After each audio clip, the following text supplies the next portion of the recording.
Hello, welcome back to Mr. Arsenal podcast, another match day Watchalong, and it is almost the end of the season for the men. We are third to last week of this to go. Literally, it's a penultimate away game of the season, away to the champions, Liverpool. Fantastic. Team news is in. We will be given a guard of honour and all that palaver because that's a big deal when Liverpool win things. Everything has to be heightened even more. Anyone else wins the league, they get their guard of honour. It's just dealt with. Like, okay, well done. You won it. Okay, you get. It's a Liverpool. Give us a guard of honour. Give us it now. It's like, calm down. Seriously, calm down. Relax. You're gonna get it. No one's gonna fuse it. This ain't fucking Scotland between Rangers and bloody fucking Celtic. But hey, it is what it is. Into the chat already. Got the Arsenal Misfit says, hope everyone's well. I'm good, thank you. Hope you had a good weekend yourself, and obviously you're well in general as well. I'm going to be humble. Yeah, we'll see about that, Gav. We'll see about that. See how long that lasts. Good. I guarantee you, Gav, you won't be able to help yourself. The second Arsenal go 1-0 down or something like that, or we go 1-0 up, but we get pulled back and then all that, I guarantee the humbleness from you will go out the window until Newcastle beat you. So last week, it's just a last home game next weekend, my friend. So no guarantees there. At least our players won't get sent off stupidly in the elbow plays in the face. Pete, how you doing? Catherine, is it full time now, Catherine? Is it still going? Last time I checked, it was 2-2. I don't know if it's over yet or not. Tottenham, as per usual, lost to Palace. Come on, Palace for next week. United lost, shocker. So basically, all this is proven now is both managers, respectively, and their players have beamed off the league for half the season or more, just beamed it off, and put full focus into the Europa League. And one of them is going to bite them on the arse. Hoping to still on them because I can't. I've said to people already, out of the list of two evils is United. Just because, yes, we're bitter rivals from my era and all that. However, let's be brutally honest.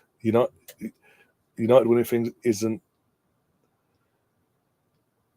how can I put it? Isn't Tottenham when it's once in a blue moon. You can kind of suck it up with Tottenham. It'll be fucking unbearable for everyone. Oh, I think that is okay. We've got our first mugger here. Oh, headset and looking fresh. Here he is. Here he is. How you doing, mate? You all right? Oh, yeah, not too bad. Would have been better with Declan Rice, but still, and Timber. But hey, it is what it is. Before we start, yeah, right, that Forest owner is an absolute disgrace. Oh, what's he done now? Go on. No, I haven't seen it. He went on the pitch at full time, and he went on the pitch at full time, and he looked like he was ripping Nuno. Like, wow. Are you for real, mate? Are you for real? Are you for absolute real, mate? He's getting them European football either way. Okay. Mate, he literally went on the pitch, right? You see him grilling Nuno, and he walks to the pitch storming off, like pissed off. Like, are you? Oh, I think we've already lost Leon.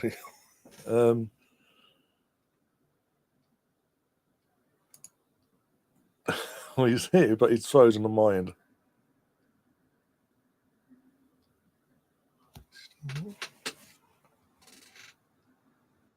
Oh, it looks like we lost him. No, is he back? As soon as he pops back in, I'm sure you'll see you, Gav. Don't worry. There he is. He's back again. There you go. He's back.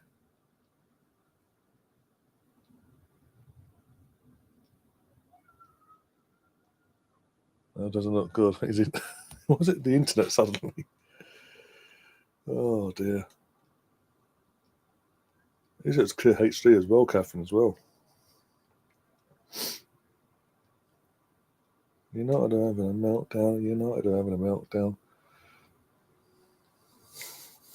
There's a guy talking. You're so nice, aren't you, Bev? You're so nice. Yeah, one sec. See if he pops back in. Let's say, let's put him out there for a sec. He's got. If he's listening, Liam, if you're listening, literally just message me in a private chat when you're ready. But yeah, that's interesting.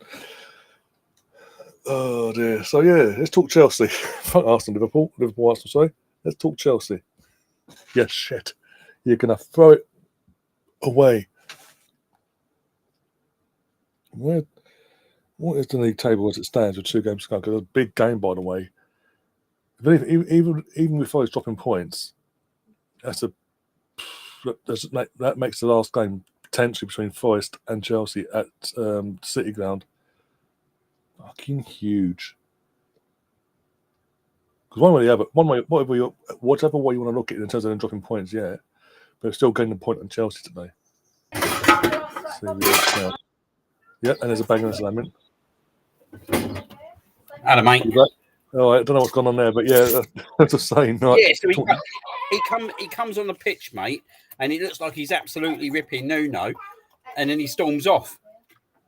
Like, surely the FA got to get involved in crap like that. Where did you get these ones? He shouldn't be allowed on the pitch, should he? No other owner does that basically. Ever. Not in England, anyway. It's unbelievable. But yeah. But Gav's here, by the way. He says hi. Yeah, cool, Sid be here. He says, I've got to trust Liam turn up. I trust Gav turn up for this. This is going to be me when they're walking out. Oh, for them, I ain't showing them any respect, mate. I am not showing them any respect, mate.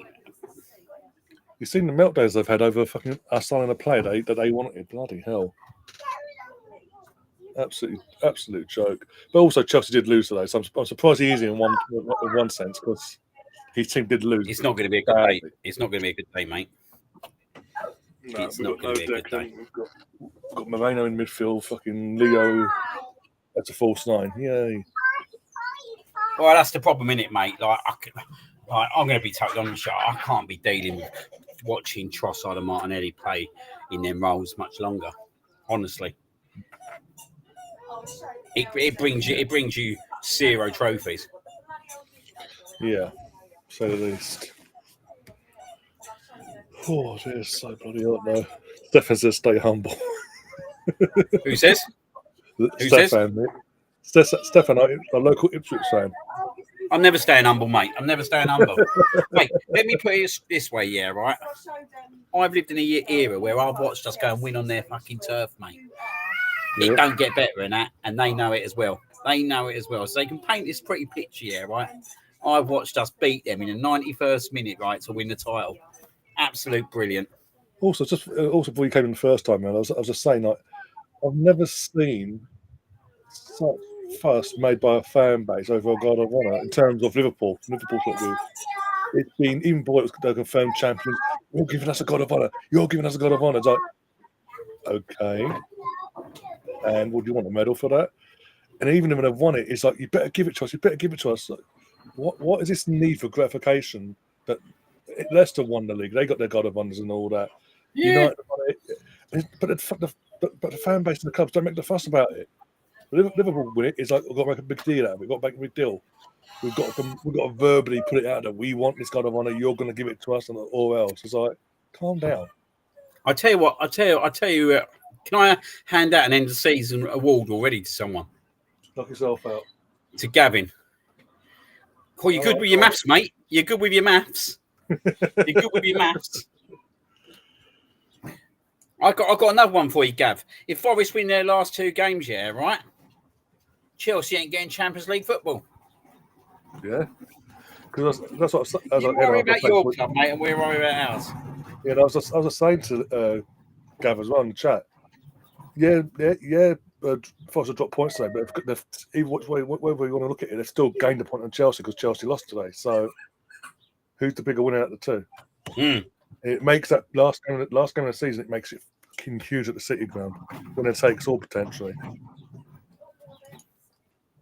Here's another comrade.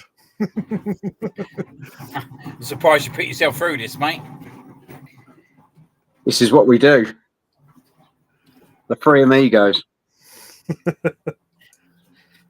Mate. Or is it the Three Stooges? It's one of the two. Oh, here we go. We're walking out on the pitch to do it for him, mate. It just absolutely, do you know what, mate? Do you know what? I think we need this, mate. I think we need this. And I don't know if it's about the players as much. Yeah, right. But the club in general, the owners, we need this, mate. We need this. This is embarrassing, mate. It's a humbling, mate. But we need this, mate, because actually, I look at people like Edu, I look at fucking the Cronkers, yeah, right? They're the reason why we're fucking where we are today, mate. That fucking July window, that's a winter window, was an absolute disgrace. And that is why we're doing what we're doing today.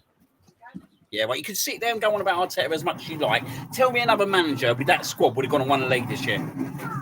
Yeah. They wouldn't, would they, mate? Let's be honest. With the amount of injuries, mate, I know we moan about Arteta, but no other manager. Let's be honest.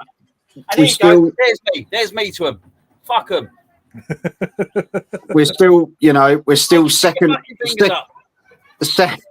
We're still second in the league, and do you know what? We got Skelly's to not even clapping. What a boy! Skelly's just standing there, mate. He ain't even clapping, mate. He's one of our own. He's one. I knew old Chrissy Nicks would be in the fucking chat waiting for this. So what's your predictions for this one then, boys? I know, Liam, you've gone 2-1, haven't you? You've actually stuck your neck out. Being out. I've changed my mind. Fucking 3-1 Liverpool now, mate. Mate, if Declan Rice plays, mate, it's a different ball game. But come on, mate. Are you expecting Odegaard and Martinelli to do anything? Well, we spoke about this before. Yeah. If Trossard knows he's going to get a nice new fat paycheck and contract, surely he's got to come up trumps as well, isn't he? You'd like to think. Nah, mate, he ain't doing shit, mate. What, against Van Dijk and fucking Kanoe? What's he doing, mate? Let's be honest, mate. What is he doing today? He's doing absolute nothing up there, mate. I would have had Marino up there because he's the only one that can physically, hold those guys at bay, really. But this is what happens, mate, now, don't it? And this is what happens when your squad is as limited as it is now, yeah, right? When you had to rely on a centre midfielder to go up front, you've got no strikers. But actually, now you lost another centre midfielder, you've got no centre midfielders. This is where we've come to, mate. And this is where the owners, mate, honestly, I look at them, mate, and I think that they've absolutely strung us out to try, mate. Well, let's see who how this new guy gets on. And, he's already put a footprint there, hasn't he, as to what he wants, and he's already stated what he wants to get in the door. So let's see what happens from there. You've got the black cat on, mate. I'm literally going to go and stress myself out now, though, and I'll probably come back on at half time. Ice. Gav's trying to pull my leg with a 2-1 win, isn't he? It's what Gav does. I know, mate. He knows you in and then spits you out. Well, have one for me, Liam. Think of us. Talking to Gav. Jog on. Jog on. With a pen in your hand. Because you'll never get a job. You'll never get a job. Sign on. On that note. Not even watching. Half-time job. On that note, I'll see you half time. I fucking hate them. See you. See you later, mate. I remember John Aldridge refusing to shake our hands in '89 when we beat him for the title, mate. Yeah. Absolute arrogant fuckers. Jog on. Weeble. In your arm. Oh, Steph's getting his money's worth today, isn't he? Oh, yeah. Steph's loving it, mate. He's loving it. He got garbage in the game. Oh, my God. Oh, God. Anyway. Could be worse. I just don't. Without Declan Rice, mate, I struggle to see us doing much. That midfield, isn't it? We ain't got that oomph now, that athleticism in the midfield. And by the way, Steph, Liam is nothing. Don't trust any of the bastards.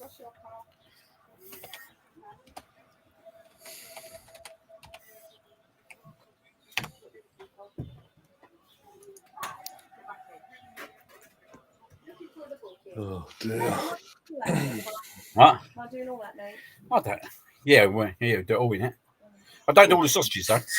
No, Big old barbecue later, ladies and gentlemen. I'll talk about later. Oh, so Oh, yeah. Get the sun out, and that's it. The Barbies are out. Don't worry, your wife will barbecue while you sit there and you enjoy your football. Ouch. yeah, we are half time. Thanks. Oh, you cleaning your car? Oh, yeah. I can't see anything. Can you, mate? Best case of draw, but even then, it's going to be an almighty team effort to Who'd you get say? that. That's what I've just said. Funny enough. Oh, is it? Oh, didn't hear you. What are you wearing white shorts for? Mate, they're probably in the group now, aren't they? Saying stuff.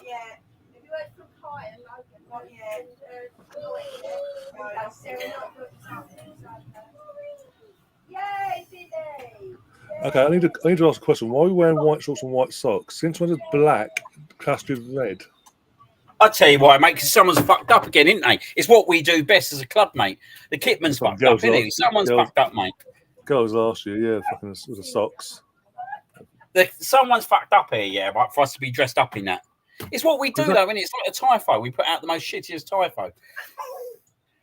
Yeah, but then, for the men, yeah, for the girls, yeah, for the girls, as we saw yesterday, we've got a banner and all that. Made the effort. Actually, put the effort in for the girls yesterday. I'm not complaining, but it's just like, what the fuck?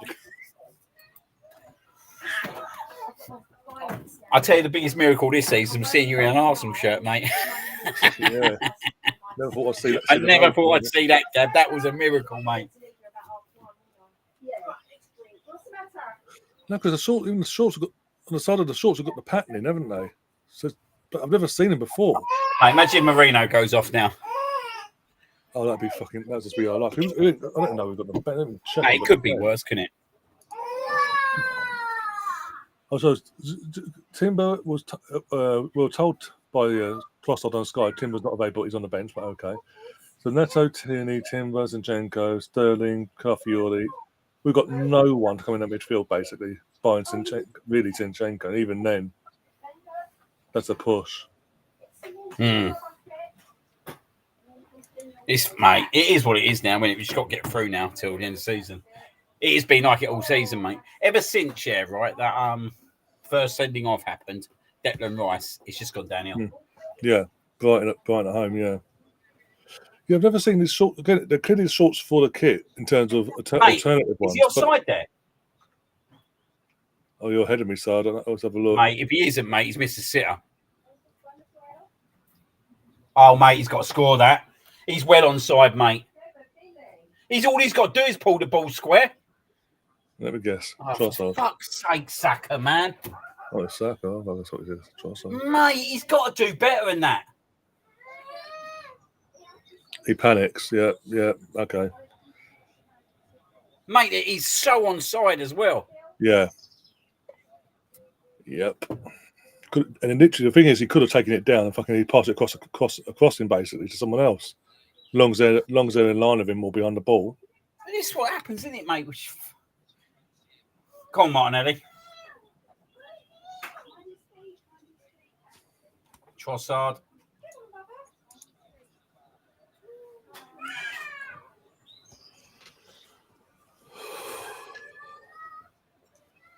Do you want something? Yes, please. Can I have that bottle of Prosecco? Me shot glass.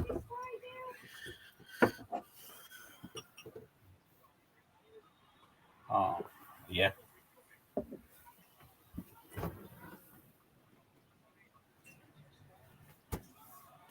Where is it? Limoncello.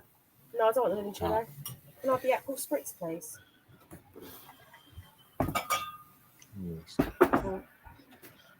And take that Prosecco in the shade as well. And can I have the lemonade, please?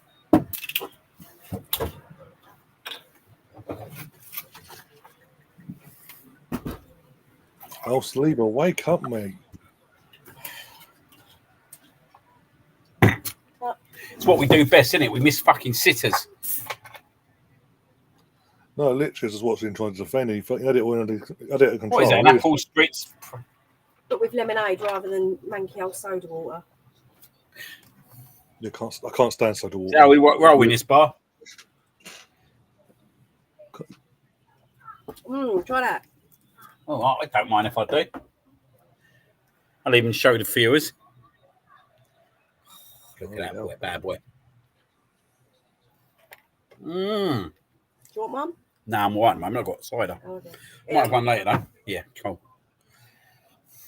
Give that a good solid 7 out of 10. What about the limoncello, Fritz? I thought that was better, to be fair. Did you? Yeah, that was an 8 out of 10. And I give Saka's Miss a 1 out of 10. It gets a number then, at least. Yeah, for beating the offside trap.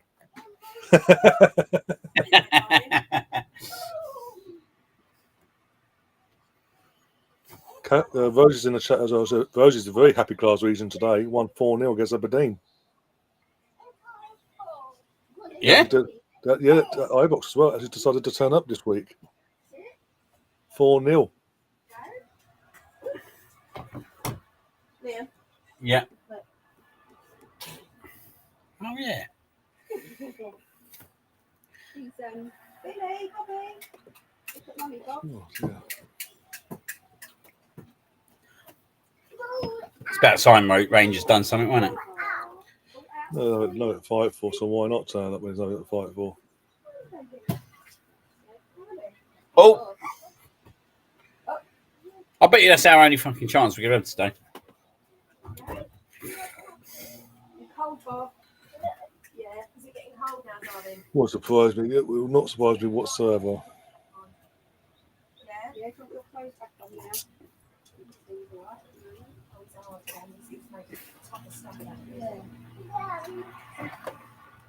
Doesn't it? Oh, shit. Shit. 1-0, 1-0. Oh, what a save, Raya. What a save. What a save, mate. Thank you, God. And then we lose the ball so easy. Oh, my God. No, it's 1-0. Mate, that's a great save. But that should be 1-0, mate. We're getting carved open here. We're showing them too much respect. Because they're the champions, I was like, oh, we respect you now. They didn't show us that respect when they're kicking us shit out of habits at fucking November, December time. Exactly. Same old shit, though, isn't it, mate? Oh, that's a great save, mate, to be fair. Yeah, fair play to him, yeah.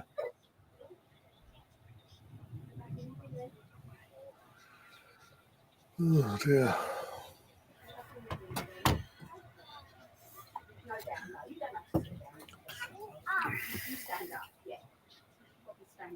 Who cares? What's that?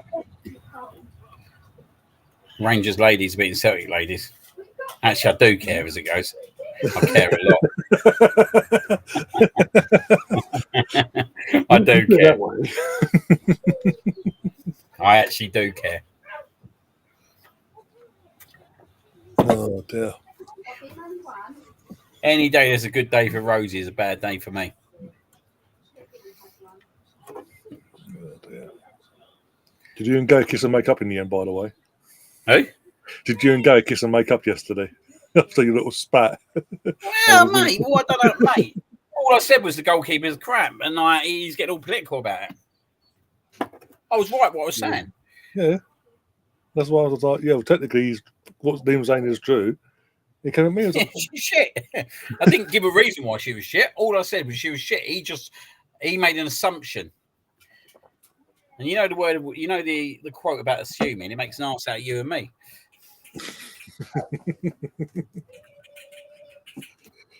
oh, dear. Nearly threw that away, though, didn't we? Yeah. But no thanks to her. It was her and Katie McCabe. We were coasting, we 4-1 up, coasting and all that. And then suddenly, Katie McCabe and Zinsberg had a brainstorm between them and went, we'll make it difficult for ourselves. Let's make it closer. You can't keep playing like that, though, mate. Do you know what I mean? And then expect just to turn up against Barcelona and pull out a golden performance. we were fine up till then. And as I say, them two just switched off and fucked us with our bloody goal, or with the 2 goals there. Mm. It's like, okay, this is what we could see.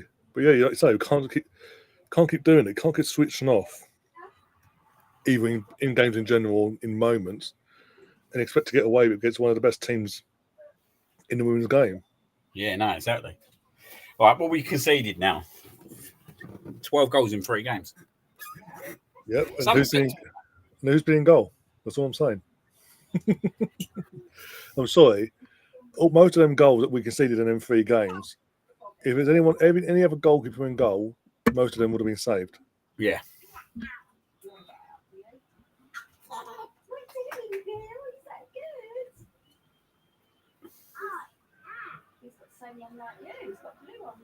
Who plays in goal in the final for you?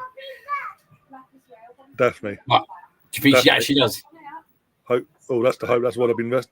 That's why after the semi-final they've not played it. They've been wrapping up in cotton wool, making sure she's ready for that final. Yeah, good. Oh, mate, now we're getting hit on the count. This is what, mate. Oh, Jesus. Oh, no. Mate, it's good. Oh, no. Oh, well played, Saliba. Well played, Saliba. We're getting, mate, you know what happens with us? I said the other day, like when we lose the ball, we just carve, didn't we? Mm.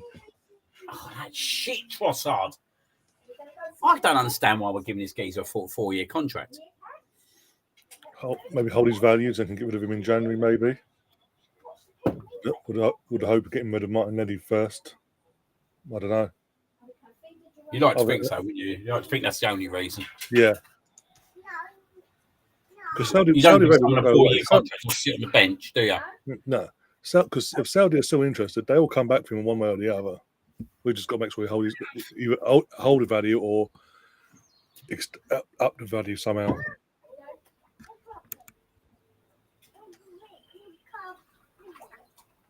Bit disappointed with the Liverpool atmosphere. I thought they'd be right going at us, mate. Well, considering all the BS we see online of Liverpool fans going, I mentioned before about the God of Honor, we're the champions, you're not. You didn't take the opportunity we have, and all that crap. But sure, because it's until they score, this is what you're going to get from Liverpool fans at Anfield. What you normally get anyway.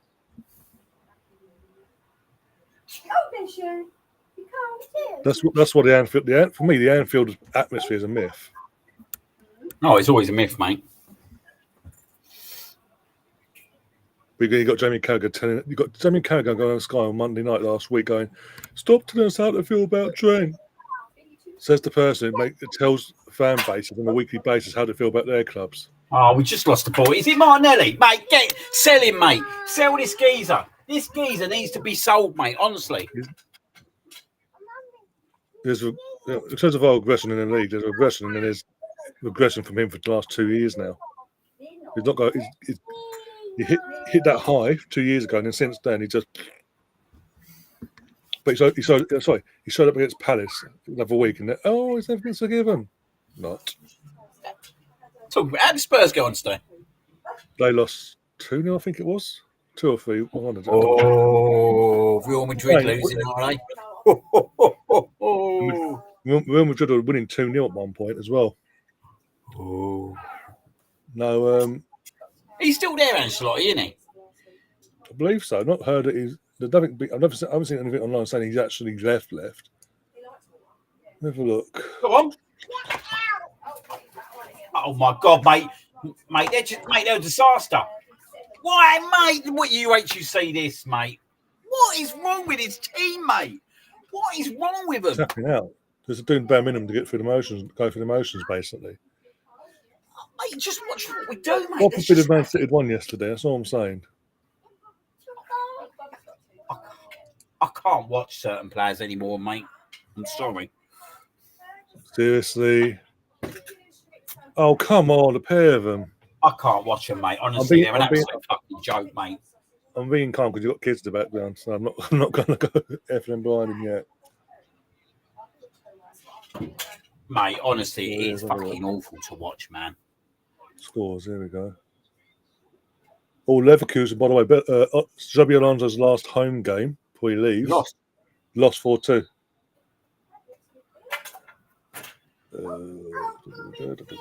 So yeah, Forest was 2-2. Man United lost 2-0 to West Ham. 2-0 Crystal Palace. Eze with God, both goals. Newcastle beat Chelsea 2-0. And Newcastle beat Chelsea 2-0, yeah. Cheers, Slow Sports News. I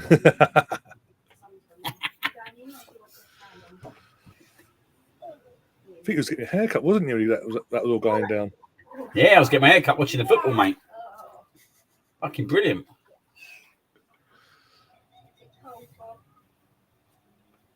Yeah, we all. It's probably the worst kept Oh, secret. Martinelli, mate, just get out my face, man. This geezer.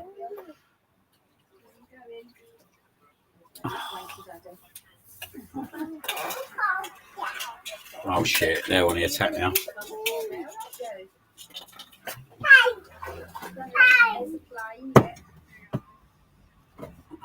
Well done, Marino.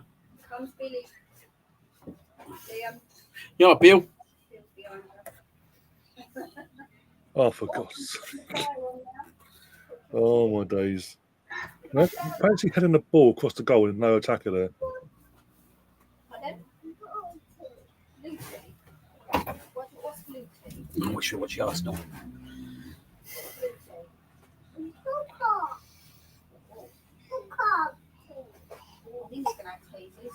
Mate, Yeah, how's that not a foul? How is that not a foul? Look who the ref is, Liam. Well, Let's be honest. Look who the ref is. Well, arguably one of the worst, and that says a lot.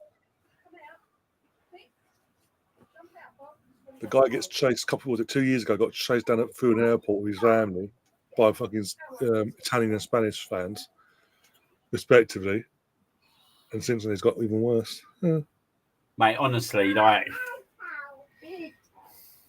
Connor's in the chat says Martinelli is trash. He's been yeah, mate, Monica Connor knows his shit, though, to be fair. Yeah. This is for me as a football fan in general. This is what's annoying to me, that a team is going to finish either 16th or 17th respectively, and be in the Champions League next season. Do you know what the worst part of this all is, mate? I was thinking about this today, right? One of them teams is end up having a better season than us. Because they've got a trophy, yeah. And the way you look at it, mate, that's the truth. One of them teams is going to end up having a better season than us. And we can't sit there and go, well, we don't want to win the Europa League, because when we was in it, we wanted to win it badly. Yeah. I've just seen that, by the way, on Saka. It's amazing how a Scotsman in Andy Robertson there can just grab someone by the throat and throw him to the floor. And apparently it's okay.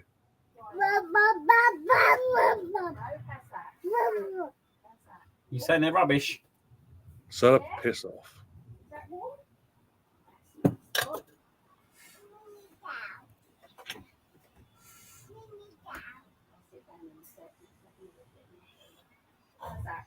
But like you says in the chat, the reason why is Man United Spurs final, because the teams in the chat like years gone by, you had teams from Champions League drop in. We haven't had that this year, so it's been easier for them to get this. Well, yeah, that's the big piece, isn't it? That is the big piece, and that is where when we was in it, it was fucking having the likes of Atletico coming to town and going on to win it and knocking us out. Do you think there was teams like I don't know? It's just pull that two mid-table teams. Brighton and Palace. Do you think they could get to the Europa Cup final? Oh, mate, we're fucked. He's through. Oh, mate. Mate, honestly, we're just shocking defensively, mate. We are so bad. Yeah. Somehow we're not even picking them up, mate. 1-0 Liverpool. 1-0 Liverpool. And then the card will come to life. Mate, honestly. Mate, you knew when Saka missed it, mate, what's going to happen. They're not even picking players up, mate, from a throw-in. Mate, get rid of this team, mate. Honestly, there's so many players that need to go.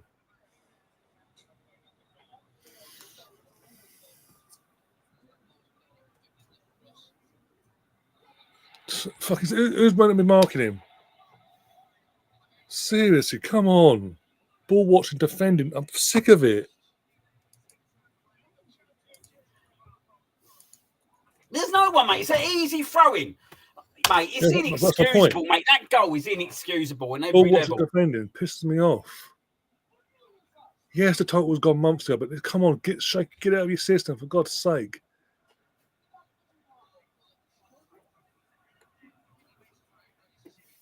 It's inexcusable on every fucking level, mate. Every level, mate. That goal is absolute shit.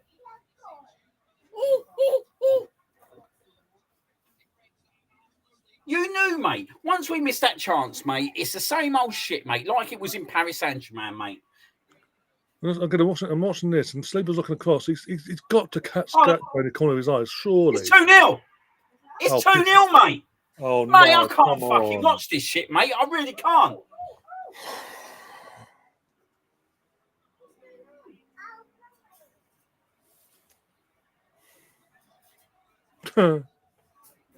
Fucking joke. Mate, they're an absolute disgrace, mate. Honestly, they are an absolute disgrace. Mate, look at them. Look at them. Fucking man the fuck up, mate. You play for Arsenal Football Club. Oh, come on. Mate, honestly, they're an absolute disgrace. They're just making us look like mugs, mate. They're making us look like mugs. Is it actually a joke? They're an absolute disgrace, mate. He's onside. You just knew, mate. You just knew we was going to do this today. You just knew, mate. Yet again, mate, after the second minute, mate, I see us miss a sitter. I know what's going to happen. Just like it happened in Paris Saint-Germain. I'm fucking fed up with it, mate. This is what you get when you don't buy fucking strikers. This is what you get when you don't buy attackers, mate. This is what you get when you got the fucking cronkers look running you. Fuck them, mate. Fuck the cronkers, mate. Honestly, fuck the cronkers. One of them flew over here, right, in January and flew back with fuck all. That tells you everything you need to know, mate. That tells you everything you need to know. And you can stick that one, fucking Gav, straight on your fucking stream. Also, what's Raya doing as well? He comes out and he half-asks, oh, well, it's gone past me. But the defence, why is the defence switching off as well? Do they know we're basically with 2 games to go after this in the actual top fucking 5? Mate, we just honestly We've got Newcastle next. Mate, Pete said, mate, this is going to end up 4-5, mate. We've given them, mate, the stadium was quiet. The stadium was quiet, yeah, right? What have we done? We've lifted their stadium once again. We've lifted their stadium. Once when you tell me we got Partey and Marino in centre midfield, yeah, right? You got Trossard, Martinelli up front. I know exactly what's going to happen, mate. I know exactly what's going to happen. They're absolutely weak. And if someone gives Trossard a 4-year contract, mate, honestly, you've got to ask yourself the question why. You've got to ask yourself the question why, mate. The geezer don't deserve no fucking contract. They won't. The thing is, BX, they won't do it because our new sporting director just come in, and the sporting director himself will give. Mate, it's nearly 3-0.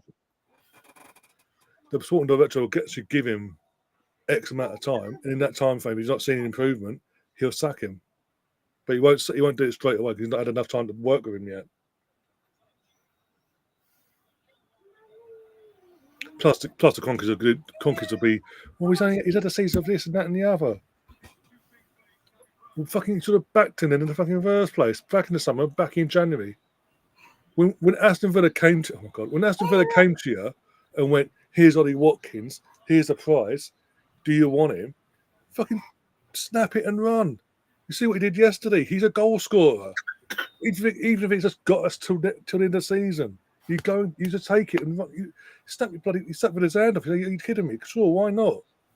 Oh no, well, Arsenal, we rely on Havertz. Oh, Havertz is injured now. Oh, okay. We'll put a midfielder up top and hope he gets us through the motions.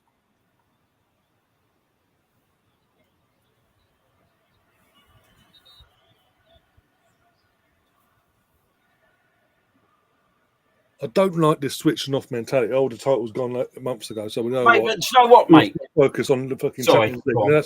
That's backfired. So you know what? We still won't bother for the league in terms of finishing as hard as we can. We'll let everyone else back in and give ourselves the fight of our lives. Why not?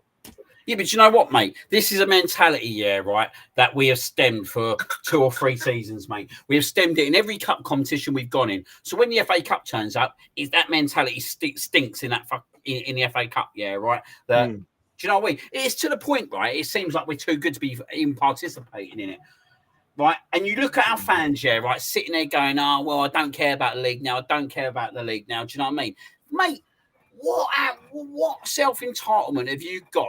But just because Liverpool won the league, that you don't care about the league anymore? You don't care when you get up and watch a game of football? Like, I care, mate. I care, and I just don't get it, mate. I just don't get it, and I don't get the modern day mentality, mate. If I'm being totally honest, yeah, I don't get it. Like. Do you know what, right? It's only because like there's teams below us that are doing worse, yeah, right? We could be seriously, yeah, right, competing for a top 6 place at the moment, mate, in our form if teams were better. Yeah, we're just lucky, mate, that we got teams like Chelsea, yeah, right? We got teams like Forest. They're just not good enough, mate, either. We've stunk all season long, mate. We beat a Man City. And we had a couple of good games at the start of the season against Villa and Tottenham. That's it, mate. That's it. You tell me where else. Exactly. I try and put him down, and he won't go down. Like, you can't pick and choose where you want to just turn up for football. It don't work like that. And this is why you're getting these performances. Yep.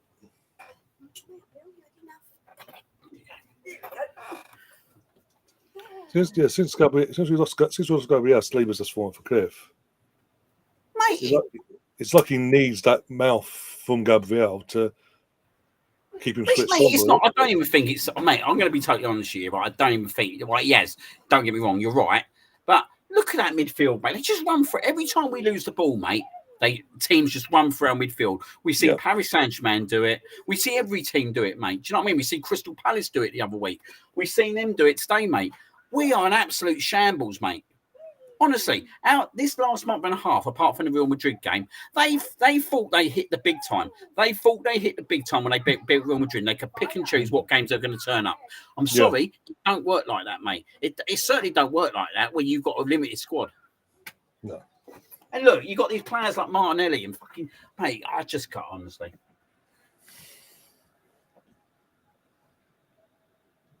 They couldn't even hold on for fucking 20 minutes, mate.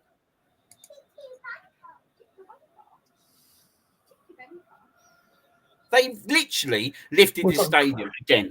Yeah. It's also the fact of we gave him the first goal and then straight away we gave him the second straight after. Look, who's helping Saka? There's absolutely no one, mate, honestly.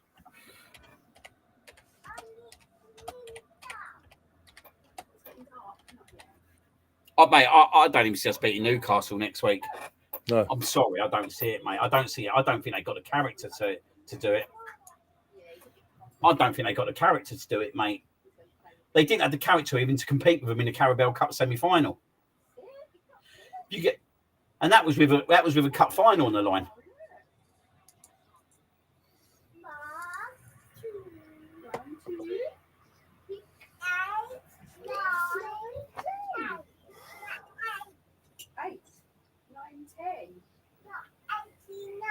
Eight to 9, that's right. 10. 8 to 9. I mean, Trossard gets bullied to the ball. I've just seen Trossard get bullied to the ball so easy in that attacking third there.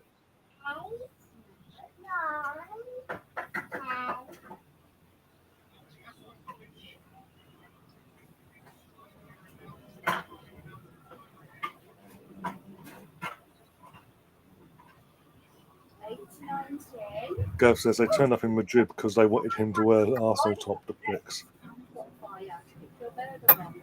Saka over. What's that?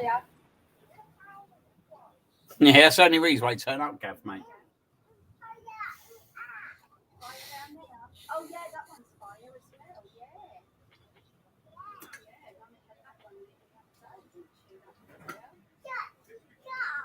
yeah. They had the audacity, or was it on? What day it was now? When I want to say Thursday. I think it's Thursday. Yeah, they had the audacity to send out emails to all the members and go, "Thanks for your support. Come to the Emirates for 2 hours." Mate, it's going to be 3-0. Oh my God, mate! How is it not, mate? I reckon they should be at least 4 up at the moment, mate. I think they should be at least 4 up. This is pathetic. Actually Do pathetic. you know what, right? Do you know what? We need to fucking clear out, mate. Honestly, we need to clear the deadwood out. Like,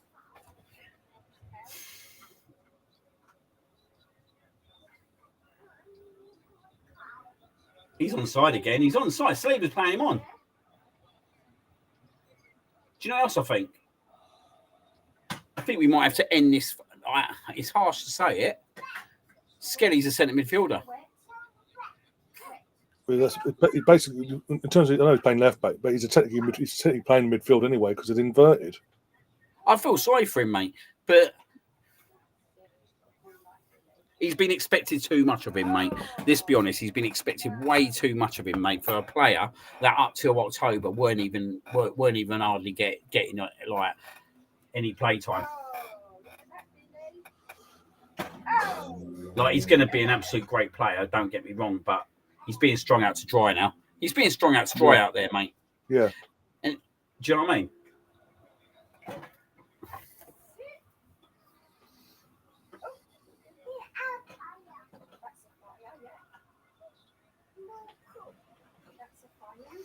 But as I was saying, like Arsenal have the audacity after being knocked out by PSG, but not even 24 hours later, come to the Emirates for 2 hours, see the players training, and fuck off. Oh, by the way, spend money in the concessions. Fuck off. Actually, fuck off. If you can't do Members' Day properly, don't try it. Don't half-arse it and give us a half-arse 2-hour job and piss off. I'll tell you another thing, mate. I'm going to put it out there now, mate. When Arteta fucking said that he had 7 players, right, injured, he lost it a bit when he said that. Like, he should have never said that, right, going into a big semi-final. Now, like, do you know what I mean? Think about that. Think of it in the background, right? But basically, what you're saying is, right, to these players, like, if these 7 players are here, you wouldn't be playing. Basically, yeah. I just thought, mate, when he said that, mate, I thought it was a pretty shit thing to say. Like, we know it, we all know it, but it's like now he's trying to defend himself. Do you know what I mean? It's now he's basically trying to defend himself because we're not going to do what we thought we was going to do, or what the press thought we was going to do, or the media thought we was going to do. So it's like now, right? It's like I've got to say my own back. So do you know what? I'm going to say this. Well, also you could argue that with Andre Berta coming in, maybe he's been told there's pressure on his job now. And he's sitting in the bed. Hey, yes, he has to win next year, mate. I understand what BX kind of said. I didn't ignore it, mate. I understand what you said, mate. But at the end of the day, mate, the ball basically give him a little bit of a comfort to give him a blanket, didn't they? When they didn't buy him the players that they should have brought him, He's got an excuse. Whether I think it's right or not, they give him an excuse, mate, in July and January. Yeah. Pete bringing that the membership brings up in the chat about the membership. You need a membership. Don't win the ballot though. You know what? Got the fucking back. And again, membership's going up as well. £2 going up by for most memberships, but nothing else has been added onto it. So it's basically still £2 more to not see your team play because it's a ballot. Even though, and I know for a fact the ballot's not well received within the club, they're going to keep persisting with it because the person's still there. When are we going to start going for the Kronkers again, though, mate? We all wanted the Kronkers gone a few years ago. Do you know what I mean? Like, at the end of the day, right? They pick and choose, right? Who runs their club, who does the recruitment side and all that. Do you know what I mean? Who's the manager and all that. At the end of the day, mate, all we've got for it, whilst they've been here, is a COVID FA Cup. Which, let's be honest, mate, if it weren't COVID, we'd have never won that FA Cup. You could argue at the time. Because I was at Sheffield United in the quarter-final, no COVID, their fans would have been there. They were in form before COVID. Mate, the pressure would have killed us, mate. Yeah.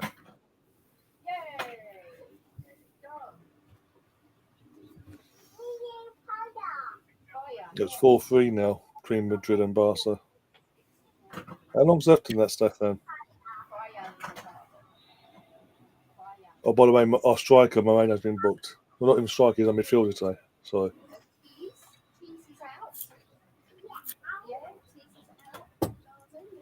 Well, even this bullshit we're hearing, obviously, what was it? Berto is persistent with Gorkales. But even now, we're getting reports of fucking Arteta wants second Sesco still. What's a project player? Well, no, we don't want project. We need to finish the article. We want a player to come in and ready and ready to go. I'm sick of this project. Oh, we've got project player here, project player there. No. That tells me your mentality yourself as a manager isn't where it needs to be. We need finished articles now. This whole false nine-man narrative doesn't work either. Gets us a proper out-and-out proven striker. Sesko, for all due respect, isn't that. Gorkales is. Isn't it? And with Gorka, as the added bonus, he's played in England before, so he knows what he's got coming to him. And let's be honest, a more demanding league. There's no one there, mate. There's no one there, mate. Do you know what I mean? This is boring. Oh, Bill, you look like you're getting a bit chilly. It's a towel, yeah. Bobby's towel, yeah. Yeah, baby. That one on. Yeah. After a lot of days. You cold, Bill. You cold, Bill.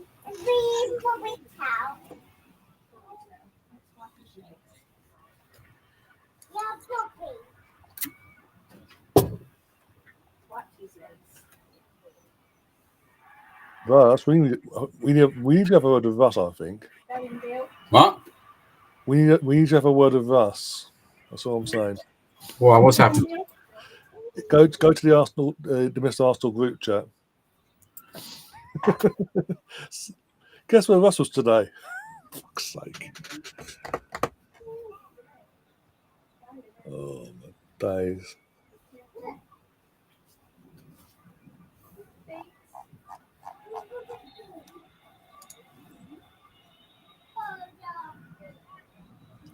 First time you can say it was undercover. This is a bit of a joke now, isn't it? Let's have a look.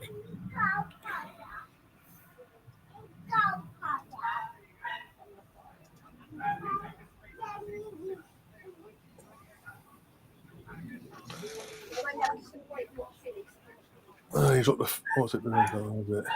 He dropped a photo. 20 past 2.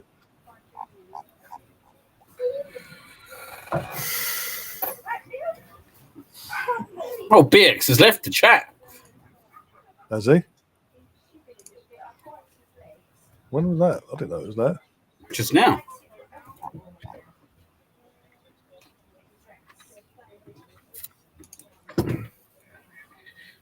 Oh, He's done it this time, even before we can beat him to it.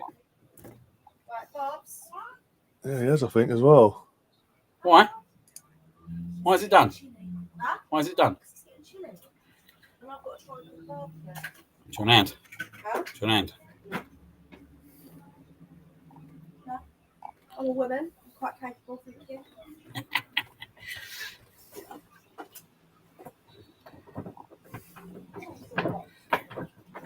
Bloody hell.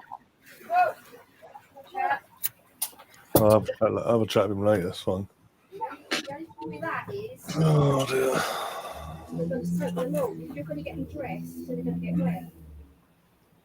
We'll leave them like that, but I'll get rid of the water and then it's soon seep through, won't it?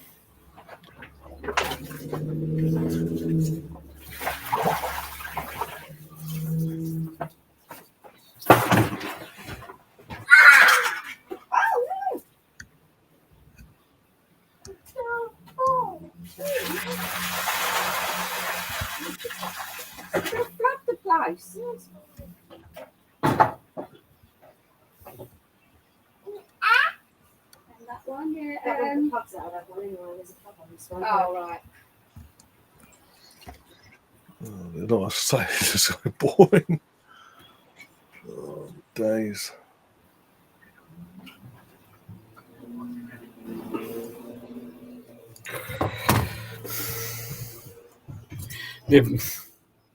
No, we're just embarrassing. Oh my God, mate. Yeah, we're embarrassing. We are absolute embarrassing.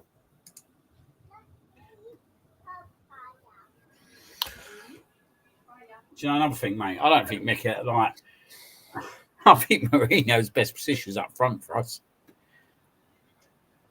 Yep.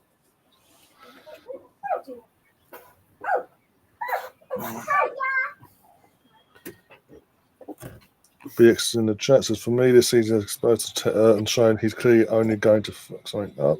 Again, I said this a few weeks. I said this the last couple of weeks. Potentially, he's hit the season. Oh no, they want to attack him. He's one of the managers who can take a team so far. I think maybe he's hit that ceiling. But again, with the club in general, they all got cocky last. I said that as well. The club itself got cocky last summer. 1 point between us and City in the end. They didn't address the areas that needed to be addressed, as we've mentioned, and it's come back and bit us on the arse. Injuries or no injuries, still bit us on the arse. To the point where we're literally, we didn't give up this badly fucking 2 years ago when Man City won it. The teams reacted poorly. I don't care what anyone says. The teams reacted poorly to not winning the league this year.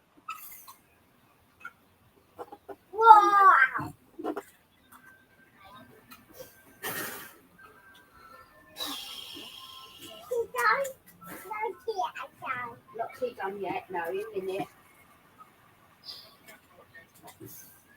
Oh, hold on to it, Bob. Oh, no. Oh. Jesus. We're not even trying. This is the annoying thing. Mate, they're just surviving, aren't they? Why do you have to take a touch every time, Odegaard? Why? Sometimes take the shot first time. Never know. Oh,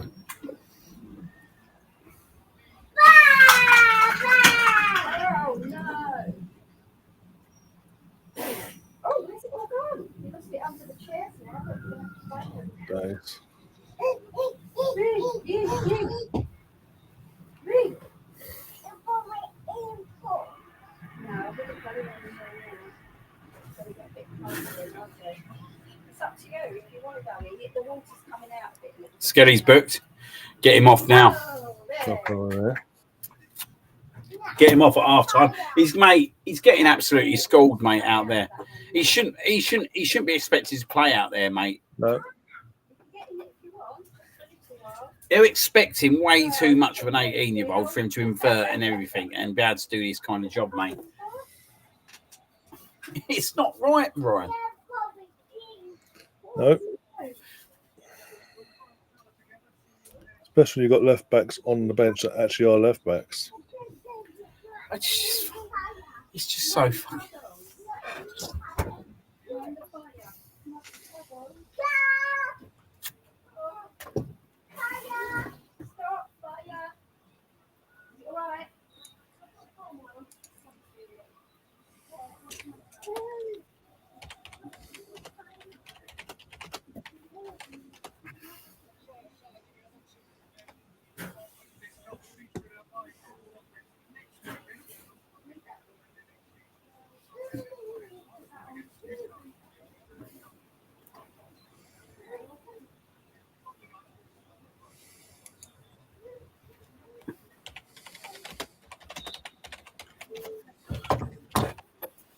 The only reason, mate, that is we will turn up next week is for the piss up.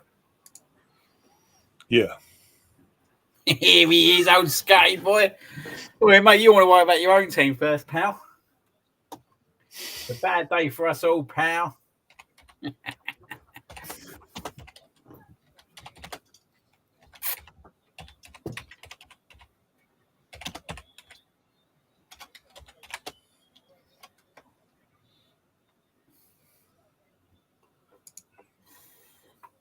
Imagine we end up fifth. I'd be sick.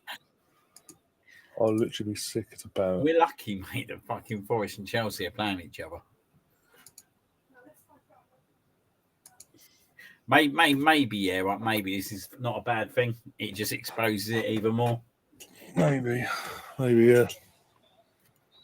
At least you got a final to look forward to, pal. I actually think United will win that final, though, to be fair.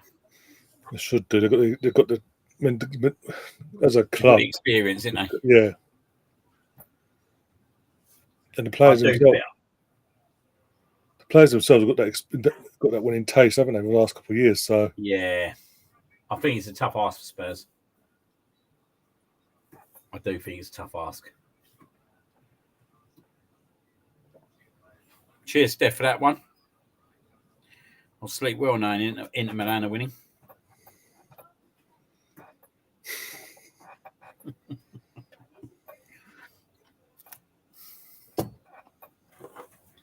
Mate, I tell you what, everyone can finish fucking ahead of us in that fucking top 4, top 5.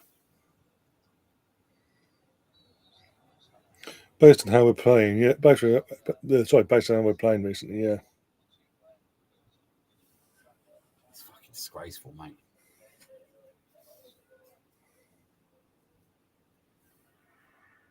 This is shit, mate. Honestly, like, I'm bored.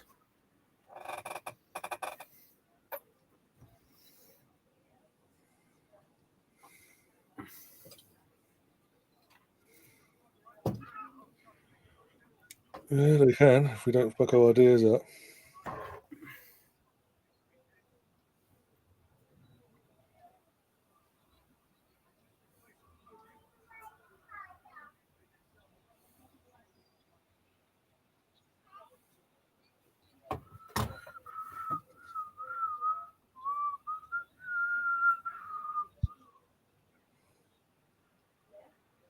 How can you go from smashing fucking Real Madrid 5-1, yeah, right, to this?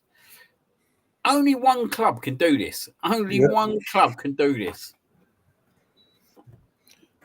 And all Arteta's doing is just standing. He literally pisses me off. He just He ain't stands got there an idea, mate. fucking- He ain't got a clue what to do now, mate. Like, And he's this got is- no and clue this is- what to do. And this is why I'm on the side of BX in one sense, in the sense of maybe it's best for him to go, but at the same time, because the club have put themselves in a situation of the whole not really backing Arteta last summer, the whole situation there, then spending most of our season looking for a sporting director, to then only just recently appoint him. I think that'd be their leeway to say, well, actually, we'll give him a couple more months. We'll give him the start of next season. End of the day, I want to win a title. Oh, no. Oh. So go on. As I say, at the end of the day, I want to see us win the title again, for fuck's sake. I was 14 for the last time we lifted the league title. I was 14, 5 days from the 15th. Mate, it's shocking, mate. Fucking 30. I'm pushing fucking 40 This is- for fuck's sake at this point.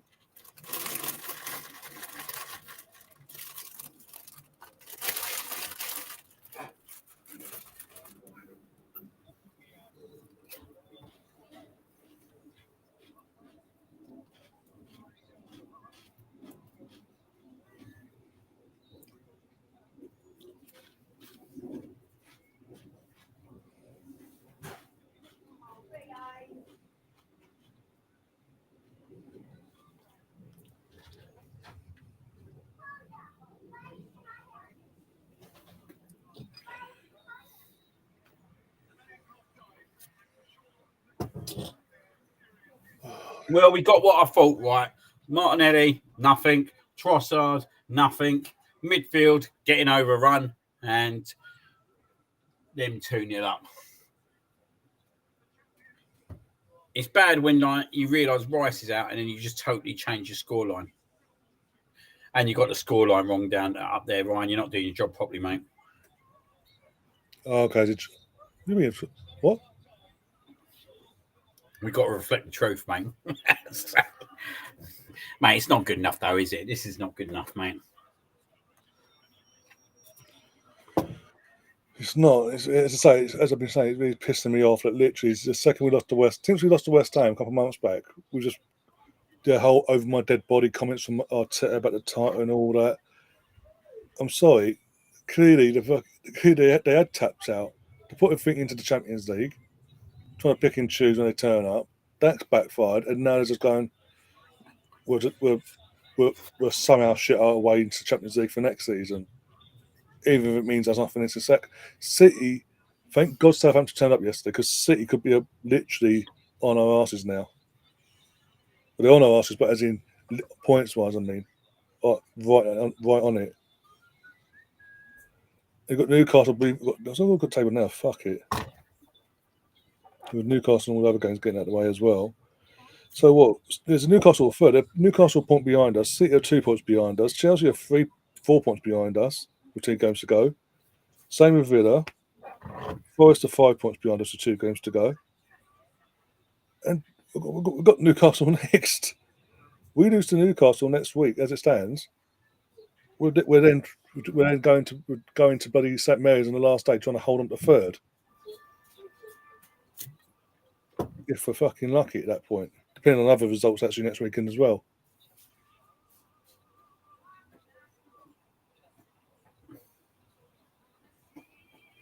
Fucking joke. I've had enough of it.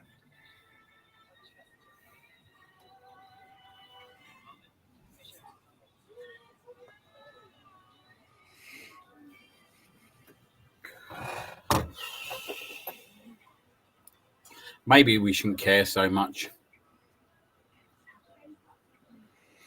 But for the last 2 years, they've got our hopes up. They gave us that belief again that we're going in the right direction. And then they've gone back to doing what they did under Wenger. Yeah, but I look at both shows, sides, yeah, right. But to be fair, mate, it just shows they feel the Cronkies, even though they were majority shareholders or full owners, whatever, they threw Wenger under the bus. Sorry. Yeah, mate. Honestly, mate, right.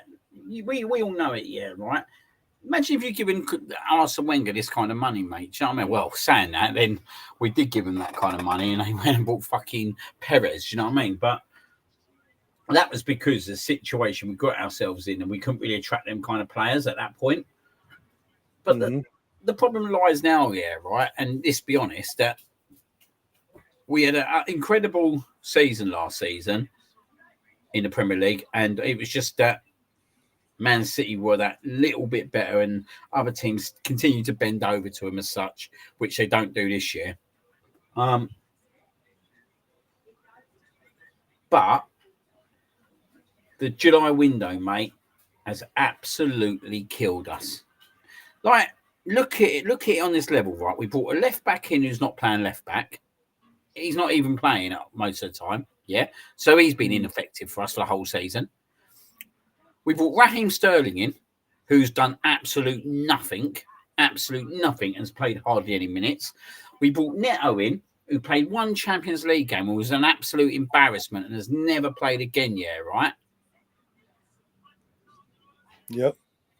Like, let's be really honest, yeah, right? And we bought Mikel Merino, yeah, right? That wasn't getting into the team for love or money because of Declan Rice and obviously Thomas Partey. And he's only started playing up front because, oh, wait a minute, Jesus and Havertz is injured. So we actually brought no one in that July window or January window, yeah, right? That was going to push us forward to the next step. Nope. And that's the reality, mate. And that's the reality, right? And that's why, yeah, right?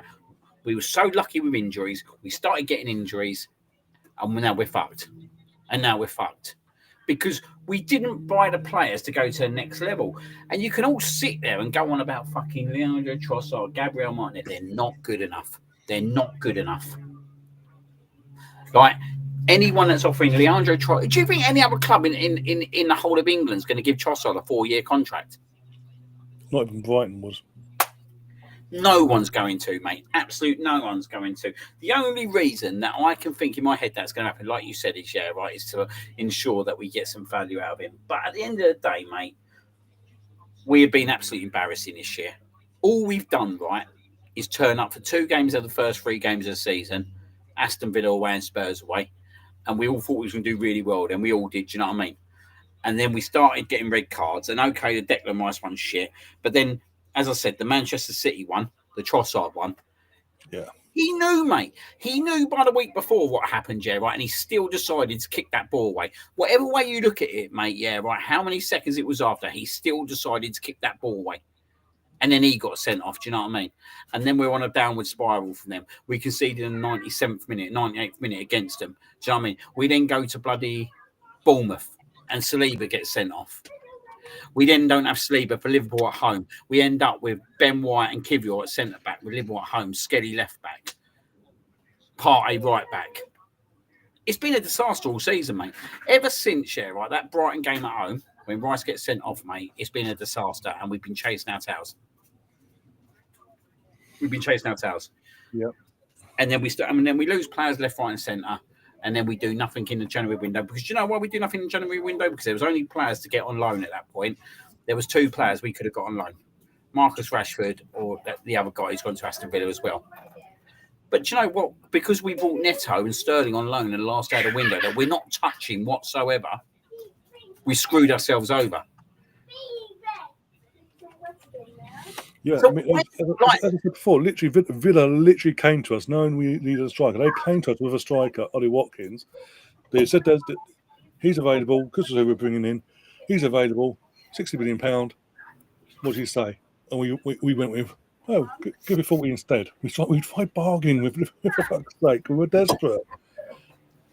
And we sat here on that deadline day show, and I sat with you guys. I sat in and I said, it's clear to see Arsenal to put everything in Havertz saying injury-free basket. Within 2 or 3 days of me saying that, he gets a hamstring injury out for the season.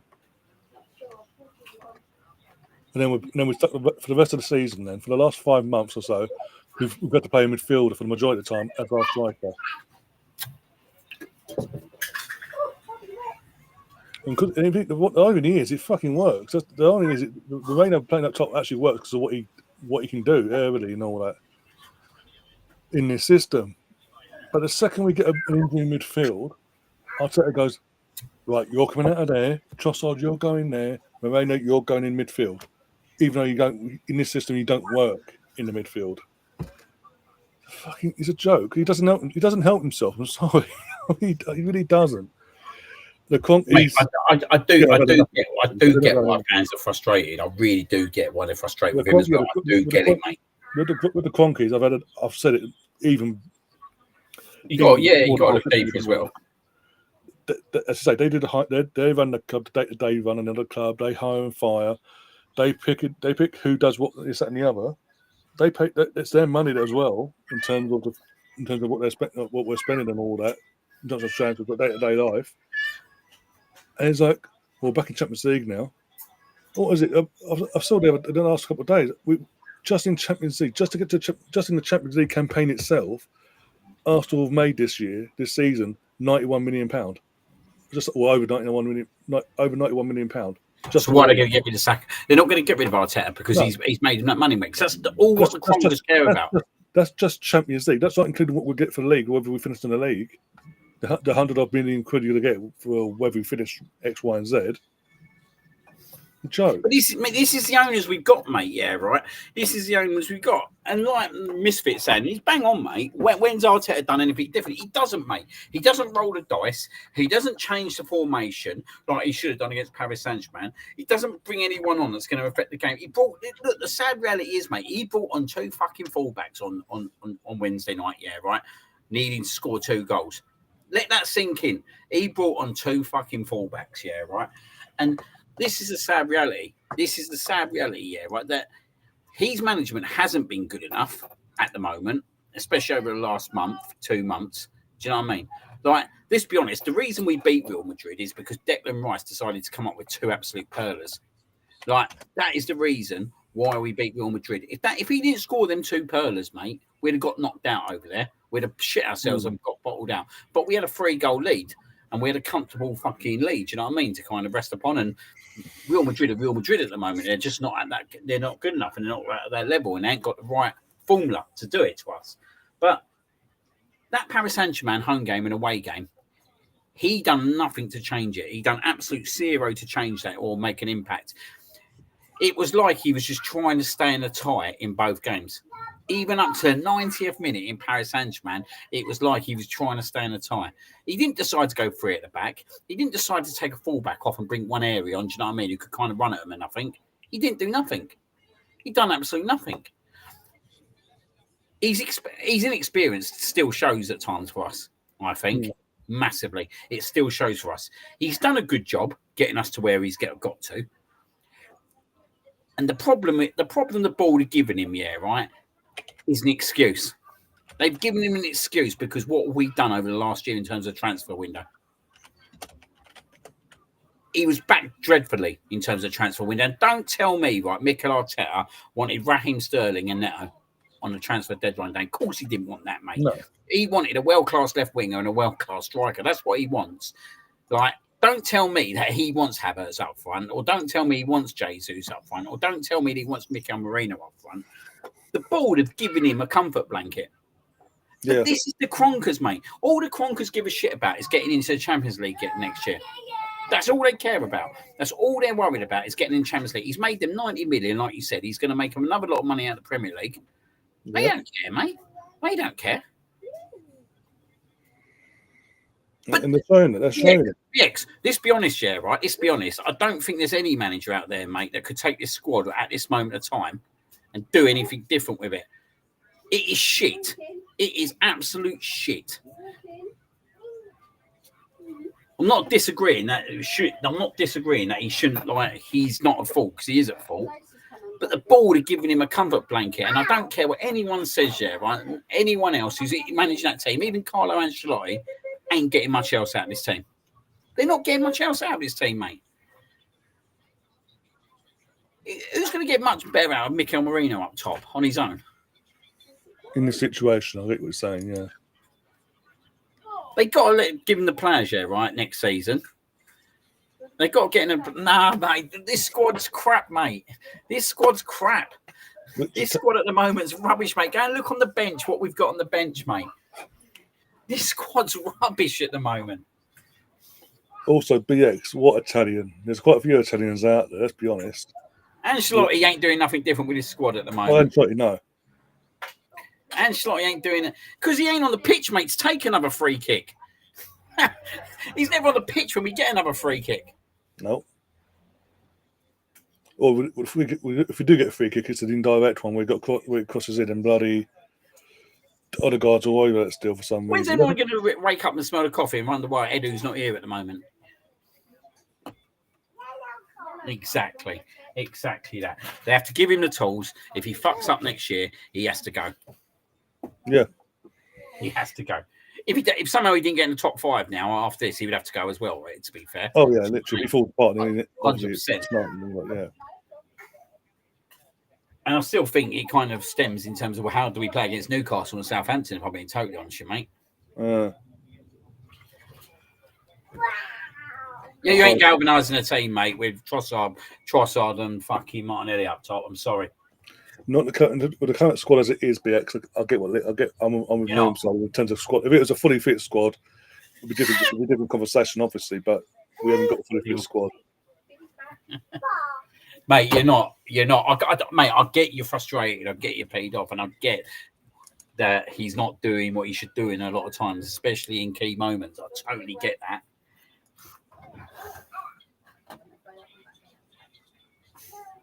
But I'm telling you, mate, players like Martinelli and Trossard are not good enough.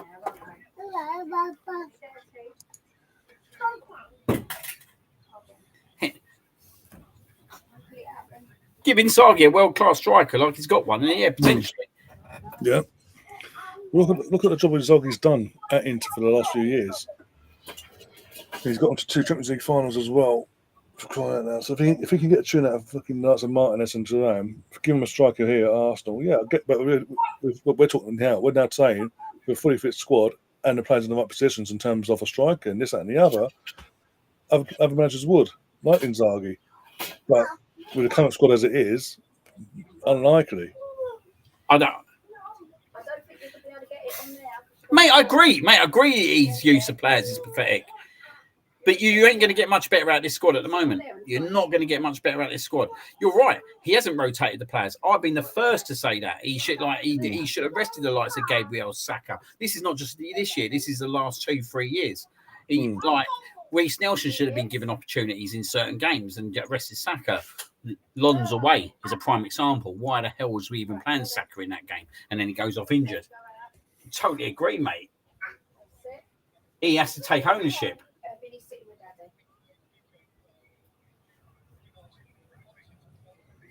Oh, mate, they're just... Yeah, another chance for Arsenal. But Arsenal has a chance, fucking hell. They're not good enough. They're not good enough, these players. Saka's the only decent attacker we've got. Next year, right? You only want Saka in that forward position only. Don't tell me you want At Martinelli the front three, yeah. or Marino up front. Don't tell me that. We need a striker and another winger. Like, oh my days! Seriously, what? Okay, you ought to go get some. Of course he does. Yeah.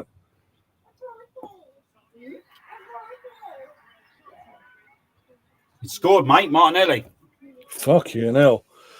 I'm not going to celebrate because it's 2-1. It's not even 1-0 like that. It's not, we're 2-1 down, for fuck's sake. Woohoo. Stefan says interesting. No, just I'll tell you what, right? If anyone want to come on, get them on. Get them on. What's that? I'll send a link in the. I'll put a link in the chat. Get a link in the chat. Get them on. Because again, it's a good conversation to have. Let's be honest. Whichever way you want to look at it, that is a. I just don't hear no one ever talk about the ownership of the team. That's a fluke more than anything, by the way. I've just seen the goal now. More luck than anything. Still not good enough. No, that's what I'm saying. That's why I'm not celebrating. I'm like, come on, get in. But this is the thing, mate. Even Wednesday, when we scored a consolation on Wednesday to make it on the night with Saka's goal, I celebrated. I can't be bothered to celebrate it because they're not giving me the reason to. I'm not even celebrating if we beat these today, mate. There's nothing to celebrate, is there? Really? Let's be honest. So yeah, Colin, anyone else want to pop in as for how long you've got a bit of free time? Where do you want to go? Let's have a chat. Let's have a debate, mate. Yeah. You'll disagree. Let's get on there and have it. Yeah. But difference on this channel, we disagree, but we do it respectfully. We're not going to shout over anyone and this, that, and the other, or be rude. You know us by now, so you know we'll let you get your point across respectfully, and then we debate. As you say, we debate it. Unlike other channels, we want to just scream over everyone. Yeah.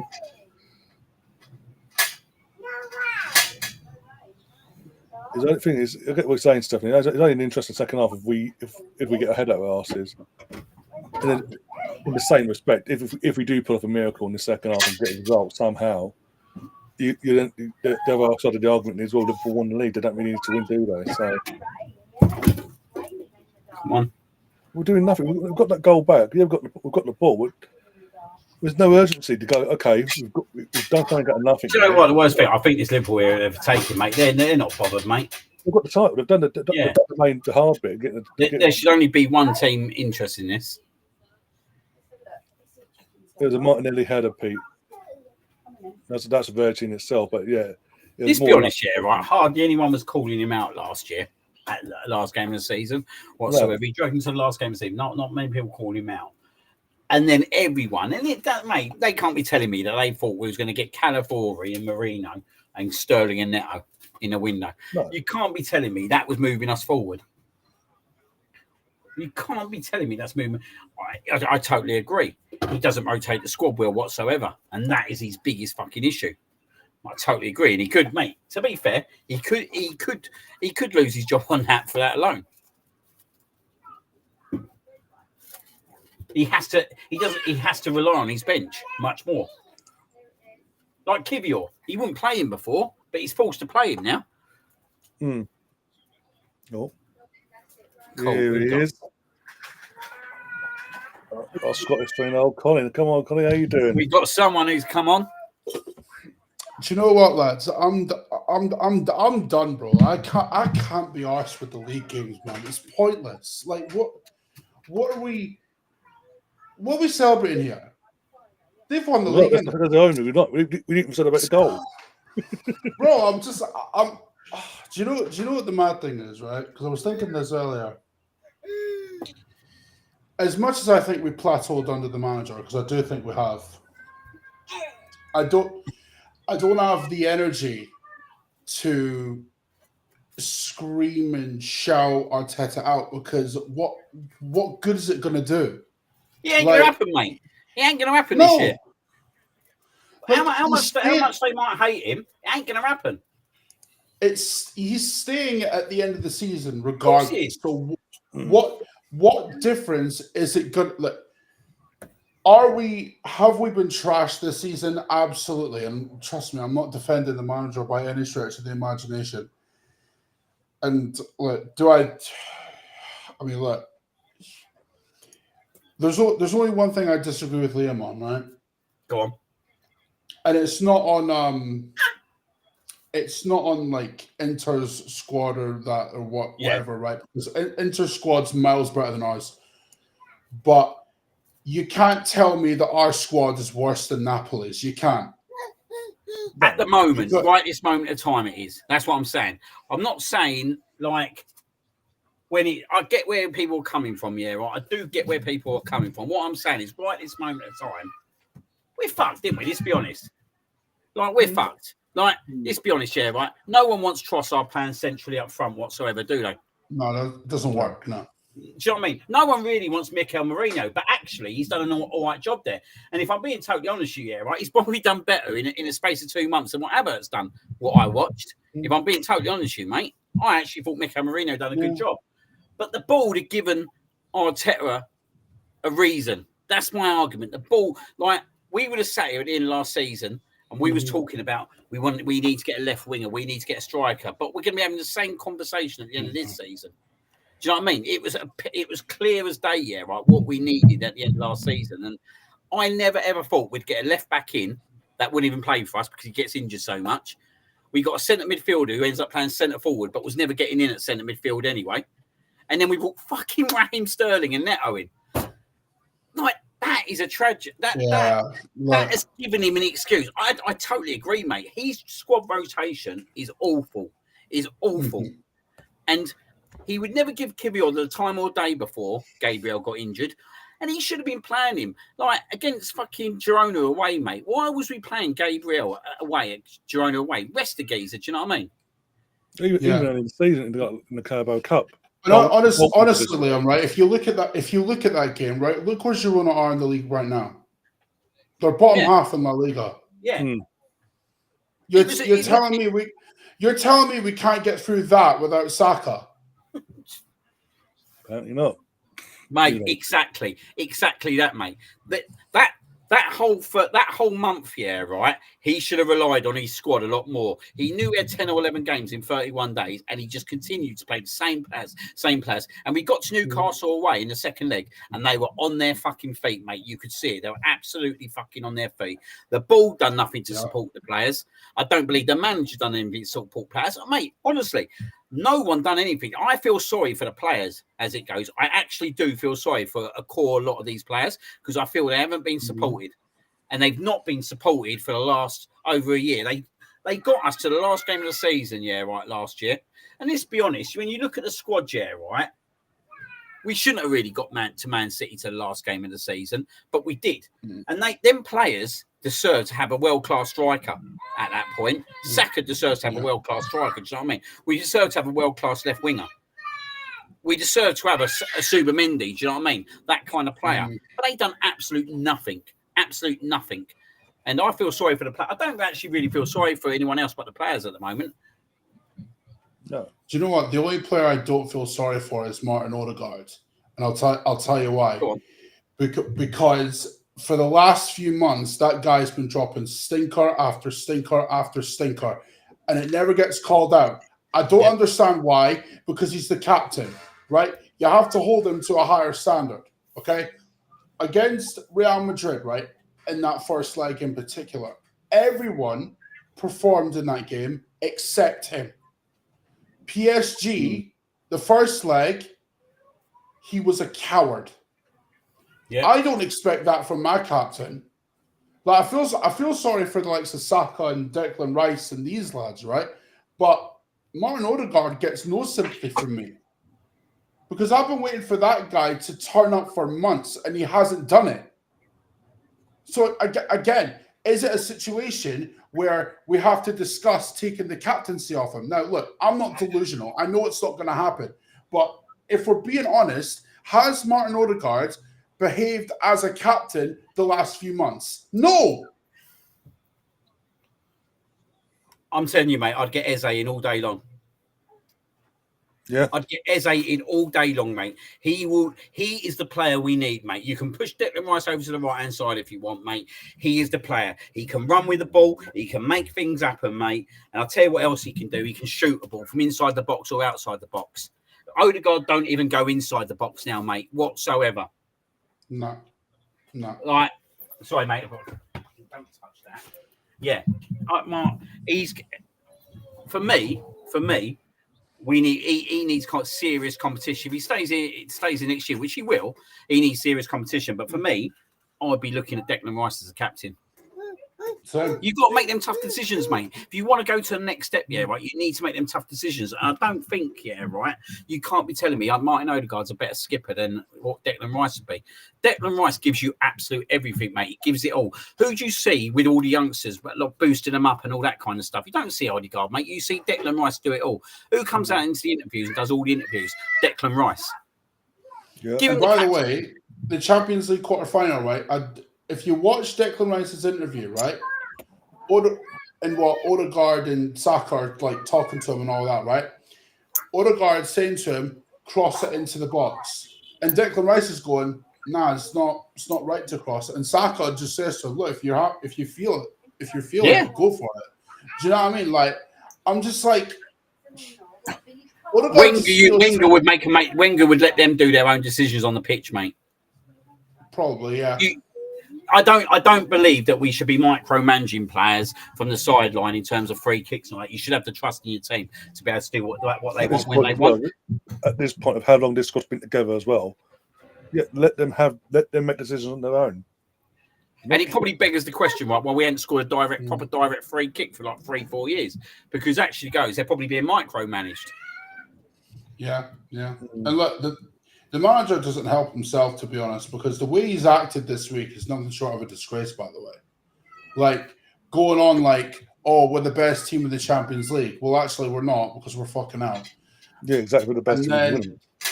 And then saying that, oh, Liverpool have accrued less points than we did last season. Well, actually, they're going to eclipse that, so you're wrong there. The guy just comes off... He comes off arrogant to me, right? He goes around like his shit doesn't stink, bro, yeah? Well, yeah. I'm sorry, it does. Like, mine certainly does. You've not won a major trophy since you've been here, and yet you've got the arrogance of Pep and Jose. Like, come on. Like, just show humility. It's not hard. Liverpool have been the best team in the league this season, without question. It's not hard to admit. PSG were the better team over 2 legs. Again, not that hard to admit. Well, they were, mate. Their goalkeeper, they were better in both boxes. Their goalkeeper was absolutely incredible, and they were clinical up top. You know what I mean? That's what wins you or lose your games, isn't it? It doesn't matter how much possession you got or how many chances you might create. It's all about how many goals you score and how many goals you don't concede in your other end. Do you know what I mean? Yeah. It's quite simple football. Do you know what I mean? And it's like, I totally agree. I do totally agree. All I'm saying is, yeah, right, the board are giving him an excuse. That's my argument. The board are giving him an excuse. And because they've given him an excuse, he probably gets, like you said, they ain't getting rid of him. He gets another year because of it. And he has to deliver next year. They have to go out in the summer and do what they should have done last summer. And then you know what I will say, Liam, yeah? The fact that Berta is moving mad already. Who? Yeah. Andre Berta. The fact that he's moving mad already, right? That says to me he's under serious pressure next year, because we've already brought Zubimendi through the door. We're already making a move on Gyökeres. Yeah. Like, if he does it, all right, say Berta gets him everything he wants. Say we get a left winger that's better than Martinelli and Trossard. We get a striker. We get an 8 to challenge Odegaard. We get competition for Saka. We get like maybe a left back and a centre back as well. If Berta does all that and the manager's still failing, there's nowhere for him to hide. No, there isn't nowhere. There isn't. And that's where it needs to be. It needs to be, right? And like Berta's not Edu, mate. Berta's the real deal. He's been around, mate. Do you know what I mean? He's got experience, mate. He's able to attract the players. I question it with Edu, was really able to attract anything. Yeah, we brought Declan Rice in, but what else did he massively do apart from Declan Rice? We're being totally honest, mate. We're talking about players that are like Marquinhos, Vieira. We spent good money, mate, on certain players, mate, and it didn't pull off. Yeah, Do you know what I mean?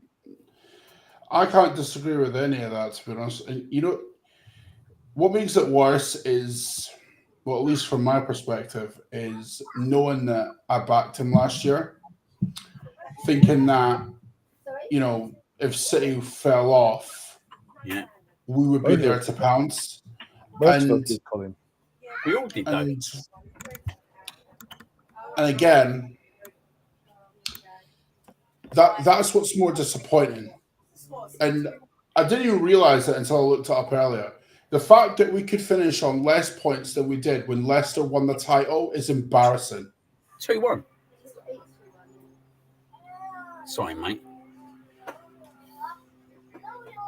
I mean, we finished on 71 points that season. We're not even on that now. He has brought mate, we all backed it, do you know what I mean? Like, we was all happy last year, do you know what I mean? To a certain extent. I weren't happy with what we was doing in the FA Cups and Carabao Cups, do you know what I mean? Because I think we take them complacently, but we was all happy what we was kind of seeing in terms of Premier League. We didn't expect what we expected in the summer coming into this year, did we? It's been an absolute travesty from July up till now. And the club got themselves to blame, mate. The whole club. Yeah, like, everyone's at fault. Like Arteta's at fault for the tactics. Arteta's at fault for the tactics on the pitch. The board are at fault for bringing in the likes of Raheem Sterling and that Neto loan signing has to be the most pointless signing I've ever seen. Mate, we wasted a loan signing. We could have got someone like Rashford in or someone like that in January, mate, if we didn't waste that signing. Like, we might as well just kept Tommy Stepford in the team. Oh, he's offside. My mind nearly went down. Do you know what I mean? We might as well, like, he's done absolutely so much nothing here, right? You might as well just say Tommy Stepford on the bench all season. At least you'd have had another loan signing to do in January. Yeah. Oh, I mean, the fact that Tomiyasu is still collecting a wage after being out for a year, it's like, fucking hell. Like, I'm not being funny, bro, but that reminds me of Abu Dhabi all over again. Oh, fuck it, yeah. Oh, my days. It just does. Like, I mean, because how long was he on the like medical table? Like months at a time, innit? So what's the difference between him and Tommy? What's the difference between him and Tomiyasu? Seriously, tell me. Diaby was unlucky, but Diaby was unlucky, whereas Tomiyasu just made of biscuits. It's the same bloody Tomiyasu. It's the same bloody muscle every time.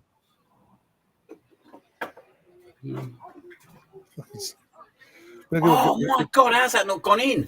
But also, we've got the potentially of Ricardo Calafiori having going down that route as well now. I hope it isn't the case. But even with Ricardo, I've said this again with Liam in terms of group chats we're in. Arteta's got to make his mind up where he sees him as for next season onwards. Do you see him as a left back? Do you see him as a centre back? Pick your poison and then go and address the other area. Basically, he ain't a left back, mate. He's not a left back, brother. He's not a left back. He's built. No, he's built as a centre back. You can tell how he's built and his stature. He's a. You don't even need to see how he's built, mate. Like, he played in a back three for Bologna last season as a fucking centre back. Why are you playing at left back then? I've got no fucking idea. Gav says it could be worse, Ryan and Liam. It could be us. Yeah, true. It's true though, isn't it? Like, it could be worse, mate. It could be. We could be Chelsea at the moment. Yeah, spent $1 billion and we're worse. He's right what he's saying. It's not even me being like trying to dig at him. He's right. Yeah. Personally, I feel like the manager is like. Do you know what? Going back on the manager, right? To kind of hop on what the Arsenal Misfits just said. To me, I'm often brought back to what Henri said about Pep years ago on Sky when he was like discussing where we go, like City or United, right? Pep would be very structured in how he would set the team up, right? You're not allowed to stray from your position in the defensive third. You're not allowed to stray from your position in the midfield third, right? But that final third, you're able to finish it off and you'll just allow creative freedom, right? With us, it's the complete opposite because, okay, the defensive and midfield third structures are the same, but the final third area of it, it's very much like overly structured. Like, don't move from the left wing. Don't move from your positions. Don't stray at all. Like, you're meant to be here. You're meant to be here. You're meant to be here. Whereas, I mean, okay, it's not the greatest example because we're talking about prime Barcelona here under Pep. But even still, just give them that creative freedom. Like, seriously, what's the worst that could happen? We don't win games. We don't win games anyway. We haven't recently anyway. And we're boring as hell to watch. So what? I'll go back again, mate. I'll go back again, right? What you're saying there, right? It's like Martinelli and Saka. Why can't they switch? Why can't they switch? You know what I mean? Like, back in the peak Wenger days, mate, the wingers used to switch all the time. 15, 20 minutes, they'll switch. You're right. It's too micromanaged, mate. There's not enough trust in the players, mate, whatsoever. And it's one thing that I've always wondered, right? Is like, why do we never see Saka get pushed over to the left for 15, 20 minutes? Do you know what I mean? Try something different. Put Martinelli over to the right 15. They both can play right and left wing. But it never happens, does it? It never happens. It's like we lose to Paris Saint-Germain, yeah, right? Last half hour. Why are you not going through at the back? Why have you not brought one area on? Do you know what I mean? To run at them. Why have you not done something totally different? He won't even come out of his own formation, mate. He brought on 2 fucking fullbacks, mate. Like, come on, man. Like, not being funny. I know Pep used to bring on fullbacks, but he had proper attacking fullbacks. We brought on Ben fucking White and Ricardo Calavori, yeah, right, who've been injured for most of the fucking season. Yeah. Yeah, well, it weren't going to do anything, was it? Do you know what I mean? You'd been better off, Joe, right? Bringing one of them on, going 3 at the back, and bringing one area on and playing him like even Odegaard in the advanced roles. But he don't do nothing like that, mate. Do you know what's funny about Calafiore, right? See when he strays from his position a little bit and wanders into midfield. Yeah. He's gotten goals out of it. Yeah, yes, mate. He can score goals as well. You're right. So it's just like, let him off the leash. It's not hard to. It's not a like difficult concept to understand. It's really not. Like, This is the thing. The Declan Rice example is honestly it's probably the most clear-cut indication of it. Odegaard's telling him to cross the ball. Saka's like, no, if you're feeling yourself, go for it, mate. Like, it's just... Yes! 2-0. It's 2-0. Fucking hell. There we go. Odegaard having a shot for once, mate. Odegaard having a bloody shot for once. Odegaard scored. Fucking hell. Mikel Merino. Oh, Mikel Merino. Hey, there you go. Odegaard has a shot. He tips it against the crossbar. Let's see how it plays out one sec. I don't know. Oh, wait a minute. Let me guess offside. Oh, no. I'm waiting for Liam to say that now. I'll tell you what, let him hold up. Let me see if there's an offside. No, he's onside, mate. I'm telling you now, mate, he's onside. Come on! There we go. I think he's onside. Don't. This is VAR, mate. That automated system could be a finger now offside, actually. But, mate, this shouldn't even be a contest today, mate. They got nothing to play for. We've got everything to play for in terms of sitting down second place. Do you know what I mean? Also asking Anthony Taylor, and who's it in VAR today? I think he's onside, mate. Let's have a look. So, VAR's a joke anyway. Let's be. Do you know what would be mad, right? Trent plays him on. If you think about it, looking at the line. Do you know what would be mad, right? Yeah, we have not won at Anfield since 2012. It would be the most Arsenal thing ever to win today in a pointless game, isn't it? Yeah, literally. Giving it all to Barry, mate. Nah, I'll wait till the end of the game, Linda. Is that what? Yeah, I'm gonna, mate. I'll wait till the end of the game now. 20 minutes to go, love. Still. I've pulled my own. I've done myself in too many times. Oh man. But you know what, mate? We shouldn't like this. We should have been the more hungry team today. How mate, close like is we are in that? the second half. Yeah, Trent plays in way onside. Looking at it, actually. Look at That would Australia's piss them image. off, won't it? That would piss their fans off. Well, he got a few boos. He came on. I did hear that. But I got the sound so low on number one. He did get a few boos. Got a few cheers, obviously, but a few boos in there as well. I'll tell you what, BX, old Arteta's a fucking good manager, isn't he? Odegaard's amazing. What a player he is. Fucking hell. Well, he is, but mate, why is he not doing that, mate, all season long? Do you know what I mean? Like, do you know what I mean? He's got. That's what frustrates me, mate. He's got the capability to have them shots. Like he had the one the other day, mate. Now, let's be honest, Donnarumma, mate, he's something else. But we haven't seen that all season long from Odegaard, have we? Like, I've forgot the last time I see a shot from him from outside the box.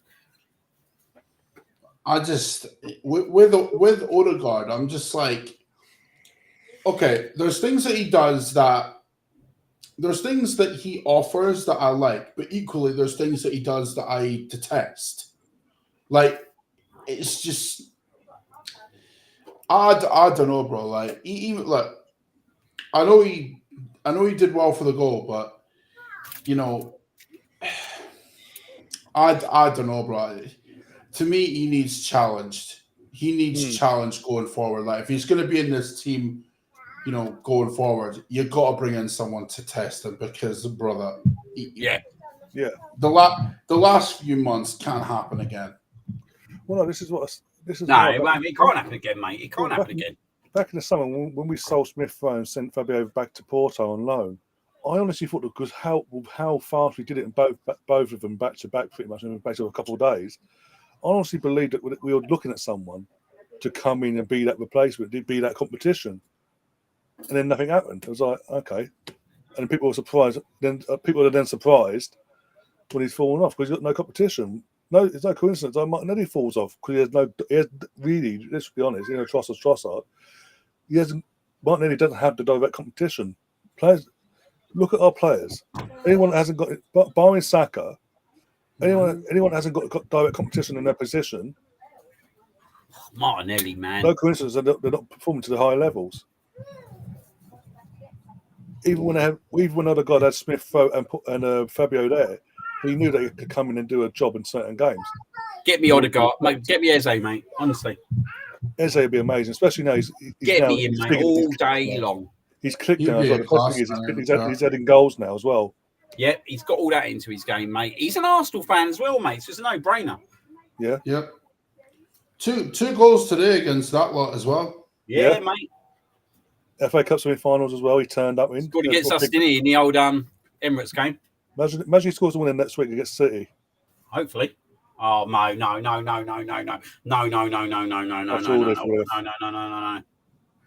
Wait for it.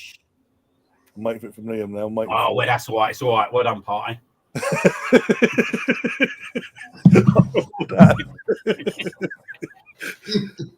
Me and Colin are here thinking, okay, here he comes. 3-2 Liverpool. Yeah. What has he done? Everything's okay.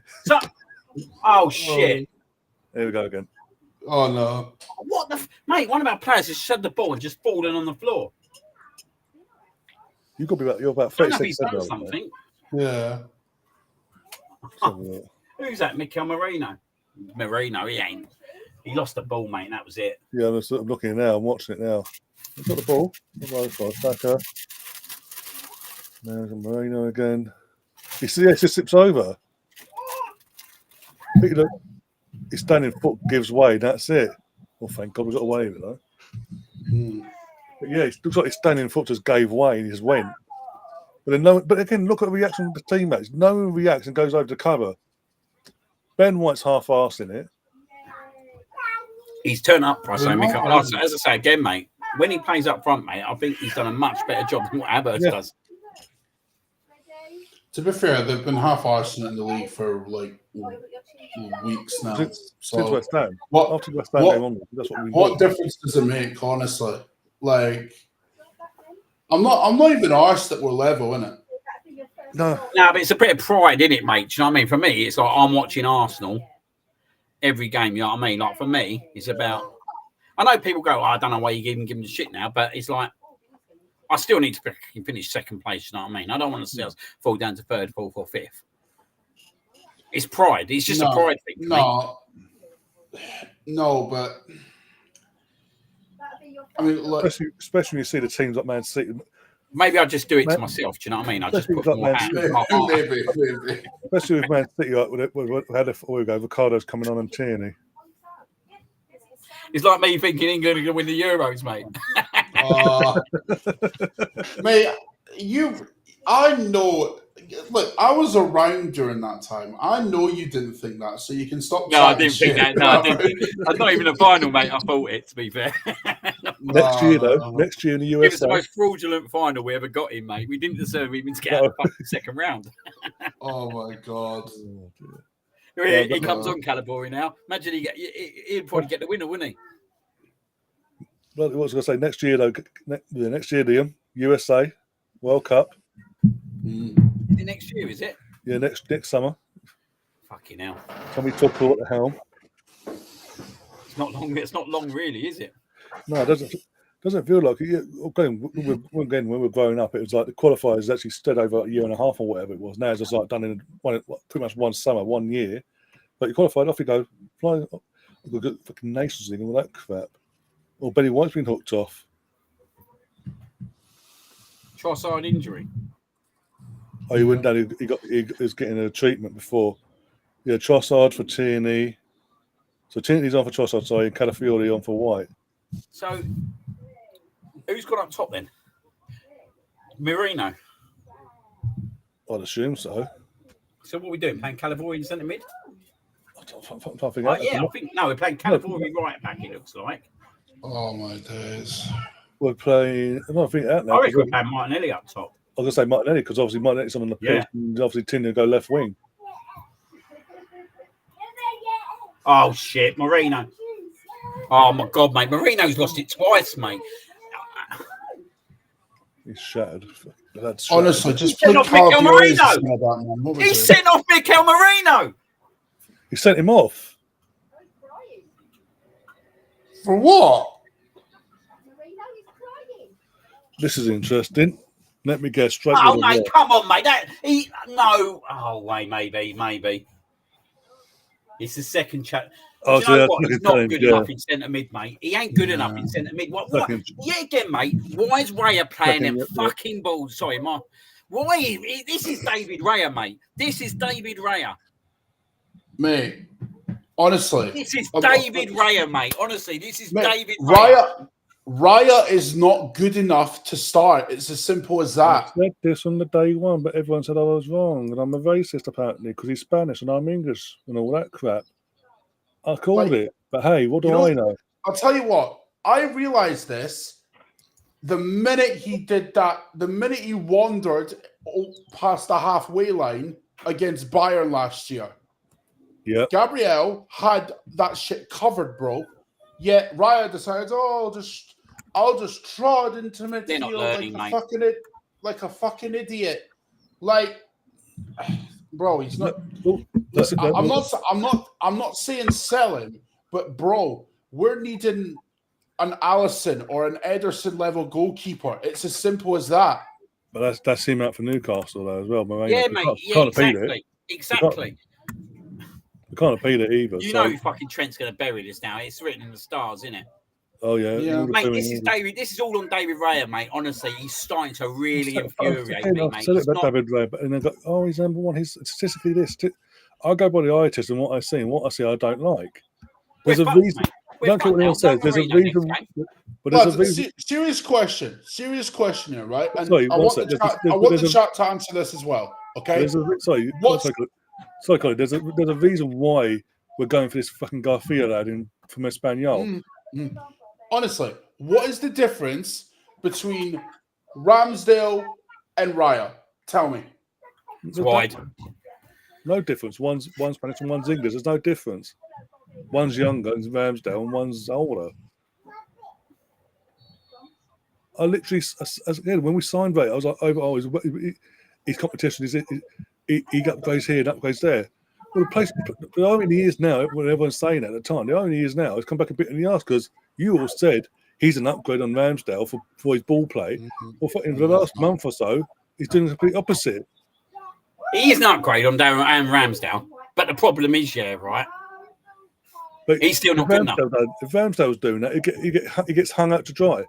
I don't think by the player fans he does that. He didn't get hung out to dry by the fans. No, by Arteta, by the manager. I'll tell you what, Liam. Right, he's an upgrade on Ramsdale, but the upgrades are very minimal. Sorry, say that again. He's an upgrade. Raya's an upgrade on Ramsdale. Yeah. The problem is the upgrades are minimal. Yeah. That's the problem. Yeah. Can I have the apple sticks, please?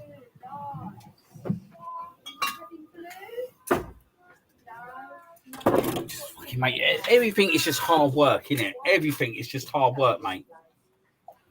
Like, what's he even fucking thinking, mate? Do you know what I mean? Just sometimes clear the fucking ball. Also, again, we're you know what I'd be looking at, right? If I was a goalkeeper, I look at it and I think, if that ain't Thomas Partey, mate, I'm not passing it to anyone else. There's no other player who can play on the turn in this team at the moment, at that level, at Anfield, than Thomas Partey. If it ain't any other player, mate, I'm fucking booting the ball long. I mean, look, Gav, you can take Vaya. We don't want that. You can keep Vaya. You can take Vaya though. Take him. Listen. Here's the thing, right? Our goalkeepers are David Raya, who he's a decent two, but he's not good enough to start. Yeah. Neto, most pointless loan signing. Actually, not. I take that back. Pointless signing. Period. Like man was cup tied before we even bought him. Yep. Like what kind of bullshit is that? And then you've got Carl. Then you've got Carl Hein, who never fucking plays anyway. No. So he's out on loan as well. So yeah. I mean, you can't. This is the most frustrating thing, right? See, when we've got one area of the pitch sorted, we've got to sort out the other end. Yeah. Yeah. Like, and this is the thing, right? Because years ago we had Aubameyang and we had Lacazette, two elite gunmen, right? Oh, but we've got Mustafi and Koscielny and Monreal and Bellerin and all these fuckers behind him, right? And then before that, you've got Koscielny and Mertesacker, who were decent, and then you've got Sagna and you've got Gibbs, who was decent around that time. But we've got Giroud and nobody else. Yep. Like, it's either one area or the other. We don't strengthen both. It doesn't make any sense to me. Oh, lovely. Oh, he wants to hold your... It's like we're making a signing on looking at another signing. Do you know what I mean? Like, we brought Aaron Ramsdale in and looking at we're going to upgrade him in a year or two, and it looks like it's the same with Ray or with Garcia. Like, you can't tell me we're bringing Garcia in for over 25 million potentially for him to sit on the bench. We've been in this situation before. Do you know what I mean? But it's all, mate. We're always looking to do something. We don't just make that signing straight away. Do you know what I mean? It's like it's like Havertz, isn't it? No, we all know he's not going to be the fucking end game for the striker. No. And you know what? See, on the goalkeeping front, right? Because some will say, oh, Liverpool, when they brought in Alisson, no one knew how good he was going to be. Well, actually, if you watch Roma that season, he was fucking mint. Yeah. One of the best keepers in Serie A that season, and then Liverpool buy him. So Alisson was a no-brainer. It was going to work.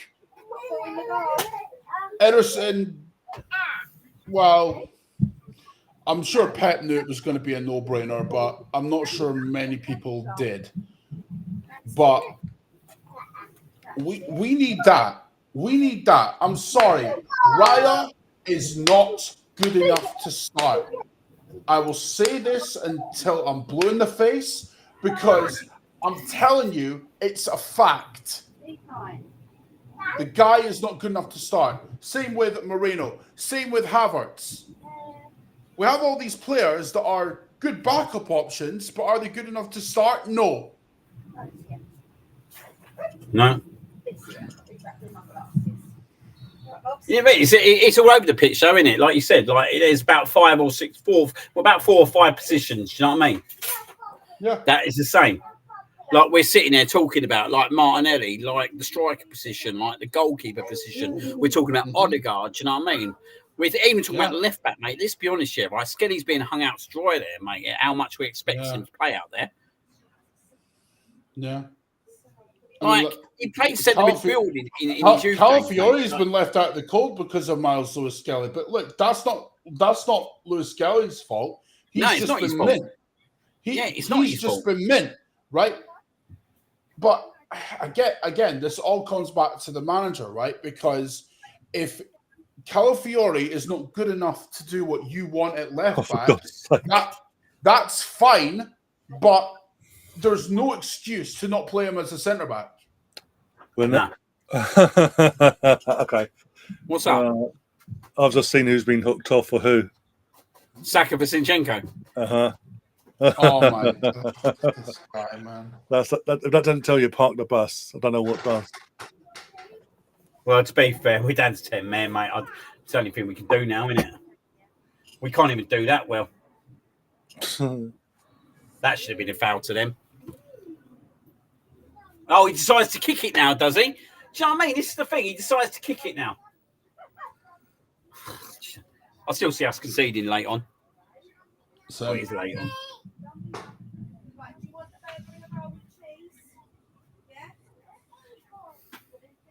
It was what was going to happen, though, weren't it? Like, you go down to 10 men against these at Anfield. You fucked, didn't you? Oh, fucking hell, Raya! Oh, mate, they should have scored 3 times now.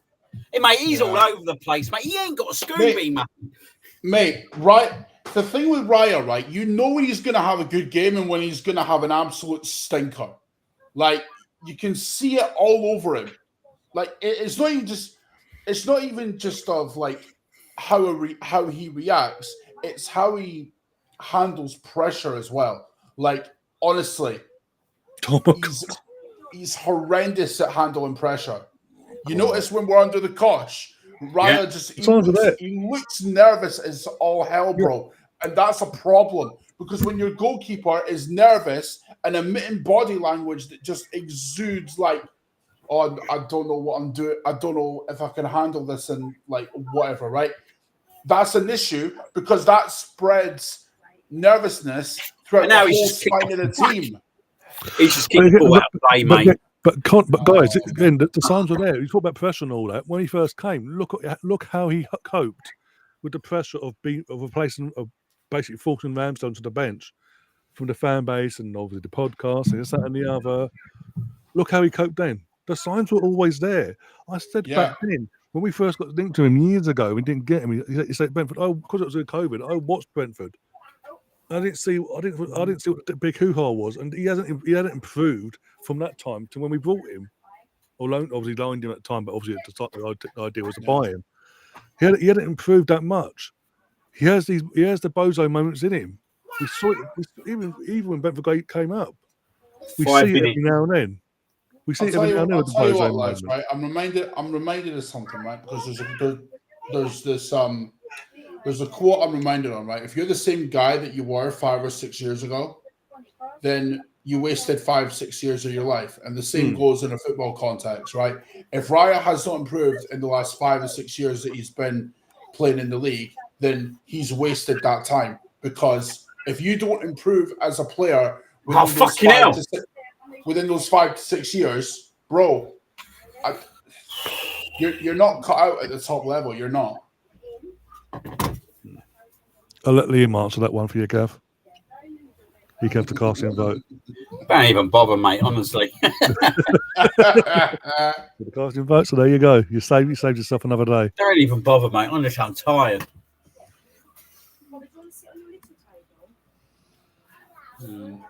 He's telling Zinchenko fucking what to do now, mate. Like, he's playing players like well out of position. He takes Ben White off, and we ain't got a right back on.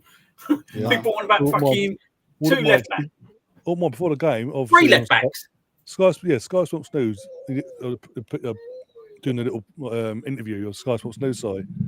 He tells Declan Rice and Julian are not available. But Julian Timber's on the bench. What the fuck is that? Timber's not fucking fit, is he? Obviously. Well, no, but just fucking put another kid on the bench. You're not going to use the kids, but another kid on the bench. Talk about kid. What the fuck is he for 1 year? He's not been brought on, even when it was 11v11. There's something not right there, isn't there? Well, look, this is what we're talking about. This is what we're talking about. Yeah, he doesn't trust his. He does not trust his bench. But we're talking. They playing Liverpool today. When Jurgen Klopp had these had these situations where key players are out, he dipped into his academy. He gave them the opportunity. If they grabbed it, fantastic. If they didn't, he gave them the chance. Mate, this is fucking mate. Honestly, we've lost it, mate. Like 4.5 months.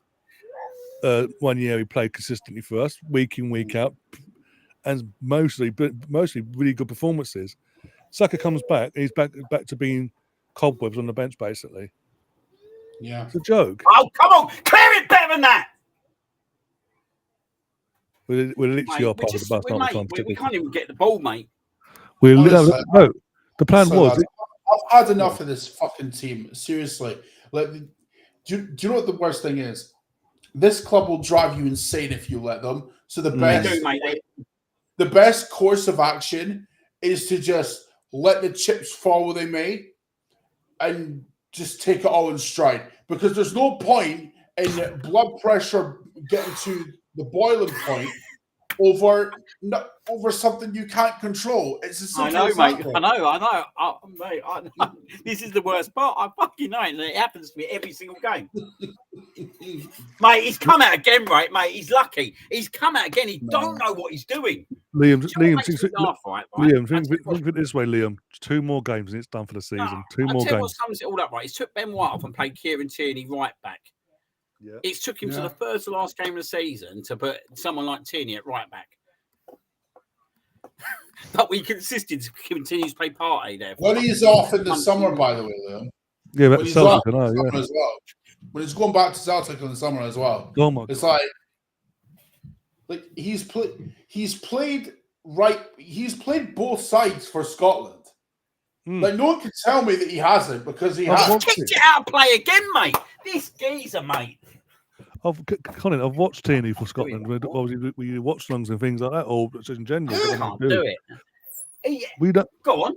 Again, even before we signed Tierney, he was a player on my radar. I love Tierney at Celtic. I thought he'd be brilliant. Oh shit! I thought he scored Odegaard. That'd have been something. Funny that when you just. Oh no, they're attacking, mate. Oh boy. Let's wait till full time. Let's wait till full time and get your balls at the way coming up. 20 seconds. We're going to concede, right? Because Raya would just sum it all up, wouldn't it? This would just sum it all up. Raya is a bag of nerves. You can tell. They've got a fucking corner. They got a corner. Mate, I'm going. When Vaya, even at Brentford, when Vaya makes a mistake in a game, that's it. All composure goes out the window with Vaya. There's a reason why he's not even number 1 for Spain, for fuck's sake. If he was so amazing, why is it fucking what's his name? If we go to see now, mate, that's it. How is he number 1? Vaya's so amazing. Bro, it's like you look at Liverpool, right? Yes, they've got Alisson, right? But you know what they have coming in?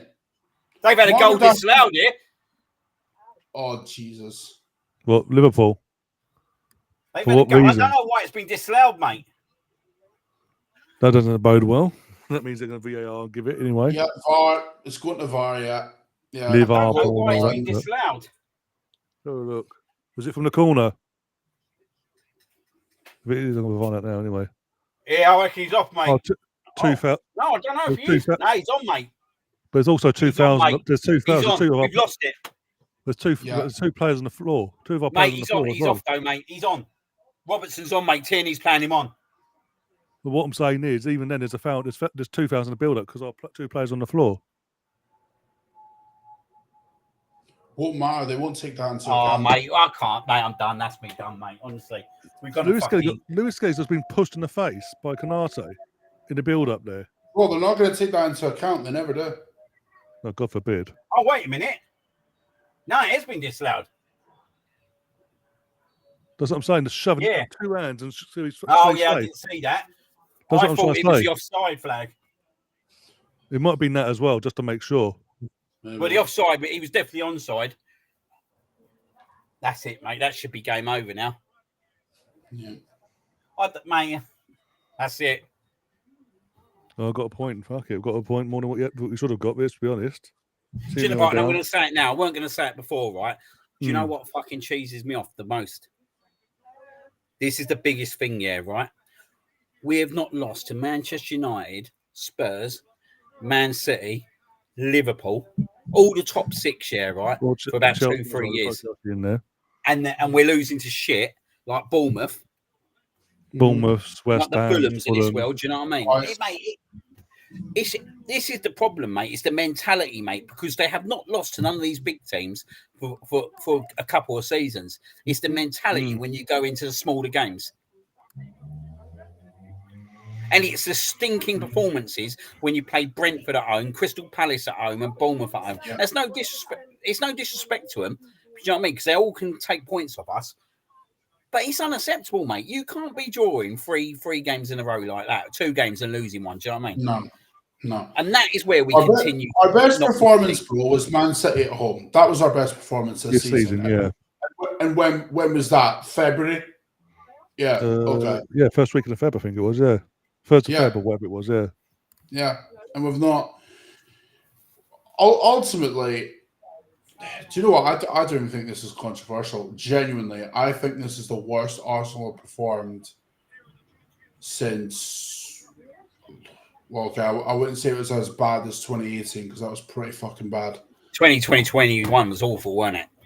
Yeah, I wouldn't say it was. I wouldn't say it's that bad, but I mean, close. If I'm comparing it, the closest comparison would probably be 2016 when Leicester won the title because every team had a mirror last season. And as it stands, we're on course to finish with less points than we did that season because we got 71 points that season. And what are we on now after today? We're on. Well, hold on. If you give me a second, we're on 68 now. So we could match. What was it? 69. So we could match it next week if we win against Newcastle or Southampton, respectively.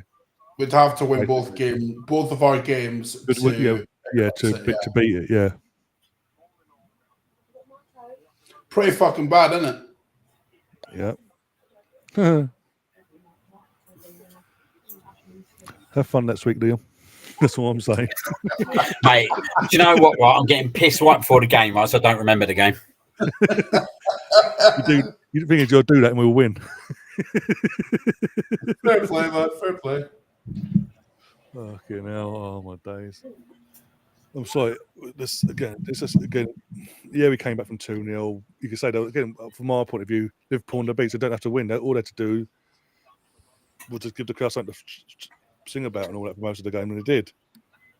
Trent's come on, he's got his got a few boos, getting a bit of an ovation now from some of the fans that have stayed put, from what I can see.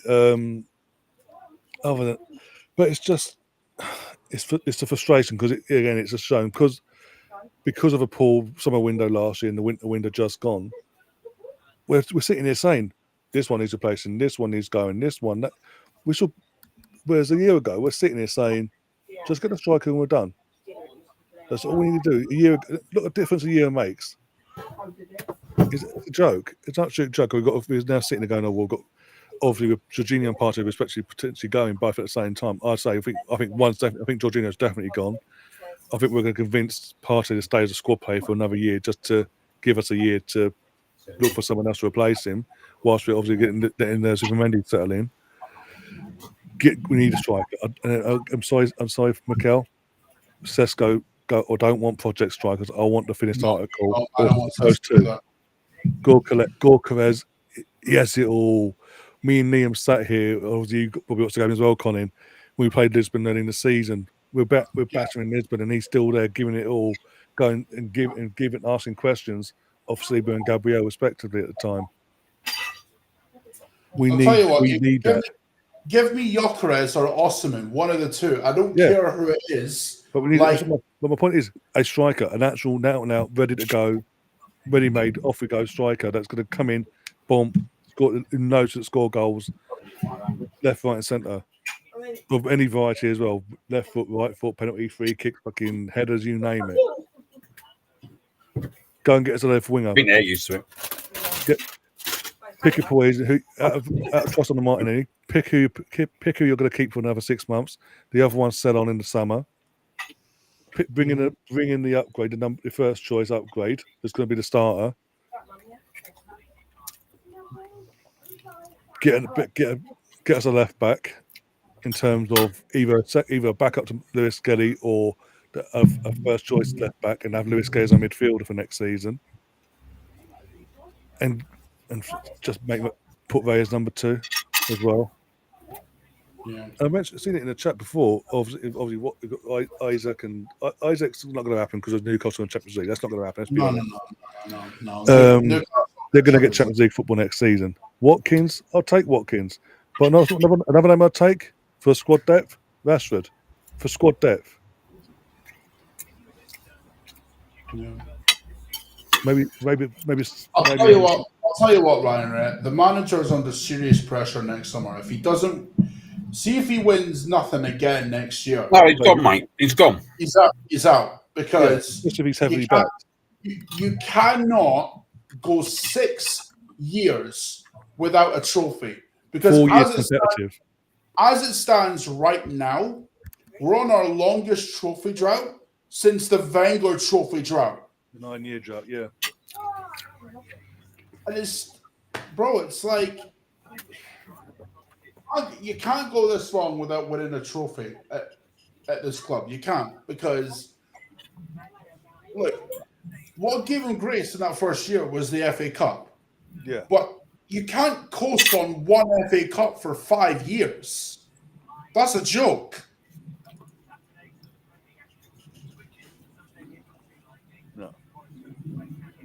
Not to say you can't go forward. Everyone's going about second half here, right? Let me guess. That should have been in the first half.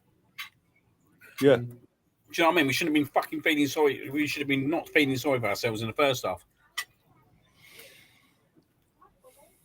Shouldn't have even been in this position, mate. Never mind fucking exactly.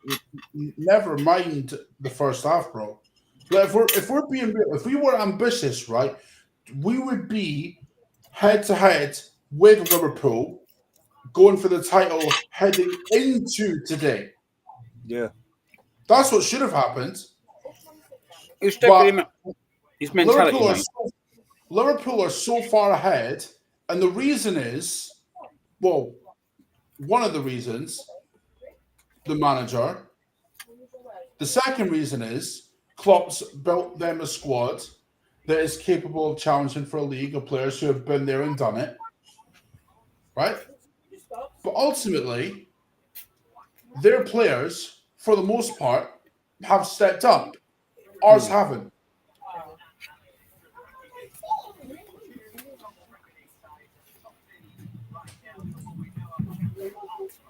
Yeah. We have to change.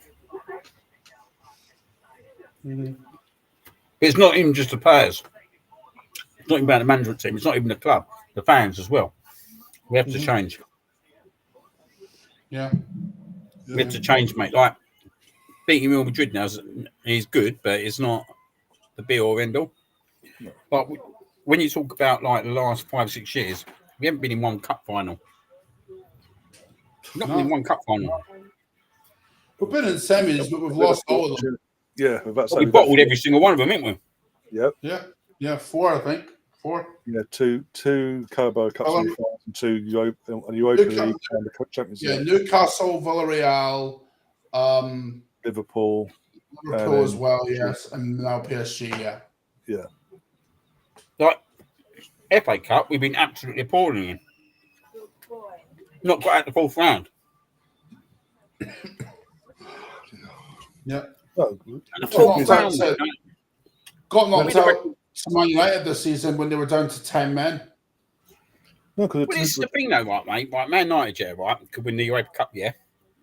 They won the FA Cup, the Carabao Cup, and if they win the Europa Cup in the last 3 years, and whatever way we look at it, right, it is shit to think it.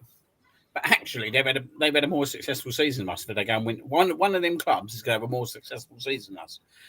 People can sit there and go, "Well, I don't want to be in the Europa League," but actually, when we was in the Europa League, we was desperate to win it. Do you know what I mean? Like they're desperate to win it. Like we can get over the line. And it's easy to say. I know it's like there's no Champions League teams going in there now, and that does make a big difference. But at the end of the day, one of them clubs is going to walk away in the Champions League and have a trophy in the season. Yeah. And playing in the final. And Liam, if you actually look at it, the last time we were in the Europa League, and I heard you say this at the time as well, the players quite clearly didn't give a shit about the Europa League the last time we were in it. But there was an excuse for that because we were going for the title. But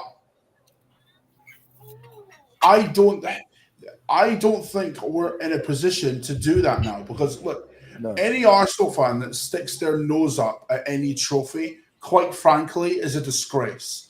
Because if you're sticking your nose up at a trophy when we've not won one in 5 years, you get zero respect from me because you're not living in reality, clearly. Because But again, this is the problem, right? You'll have people say things like, "Oh, the manager ain't the problem. The players are. Oh, the players aren't the problem. It's the board. Oh, the board aren't the issue. It's the manager." Like, it's not just one or the other. It's a collective. Yeah. Everyone is at fault for this, and until that changes. Until that mentality where we just hold one section to account instead of all three, you're going to get the same shit over and over and over and over again. Then what we're saying, 6 years without a trophy, 7 years without a trophy, 8 years without a trophy. It's a repetitive cycle, man. Hopefully, Berta's going to change that. Do you know what I mean? Yeah. Like that's the thing. And do you know what? It's interesting that already Berta's coming in and it looks like we're going to do business early. We never ever do business early, really. No. So hopefully he'll do that early and get them there for the pre-season because I think that has a big effect. Like when you look at the 2022-23, our start of the season was all because we had a full pre-season with all them players. And like that's what we need to bring these players in early and get them embedded early, because, mate, I'm fed up with like you get to the third, fourth game, yeah, right, and you've dropped points already because actually you ain't made any signings to the end of the window. Yeah. And every point matters in this league. You know that. I know that. Do you know what I mean? Especially when you got Man City, like being Man City for the last few years, you can't afford to drop points anywhere. Do you know what I mean? No. But I don't really rate Liverpool, mate. I watch them stay, mate. Like everything that Liverpool done, yeah, right. And I've watched it, and it's not just because they won the league and everything. So I've watched them time and time again. I don't think they're that great whatsoever, but they've been the most consistent team in the league. Yeah. No, I mean, look, Liverpool have. What I would say is Salah's delivered an Henry from 02-03-esque season, right, where he's just been unbelievable, right? But is their squad as big as better than ours, as much as that points tally suggests? Personally, I don't think it is. But that goes back to the board not doing what's required in the summer in January and bringing in Sterling and Neto, who quite frankly have just picked up wages and just sat on the bench all year. And when we've had injuries to key players, and this is what annoys me, right? Moreno brought in as a midfielder.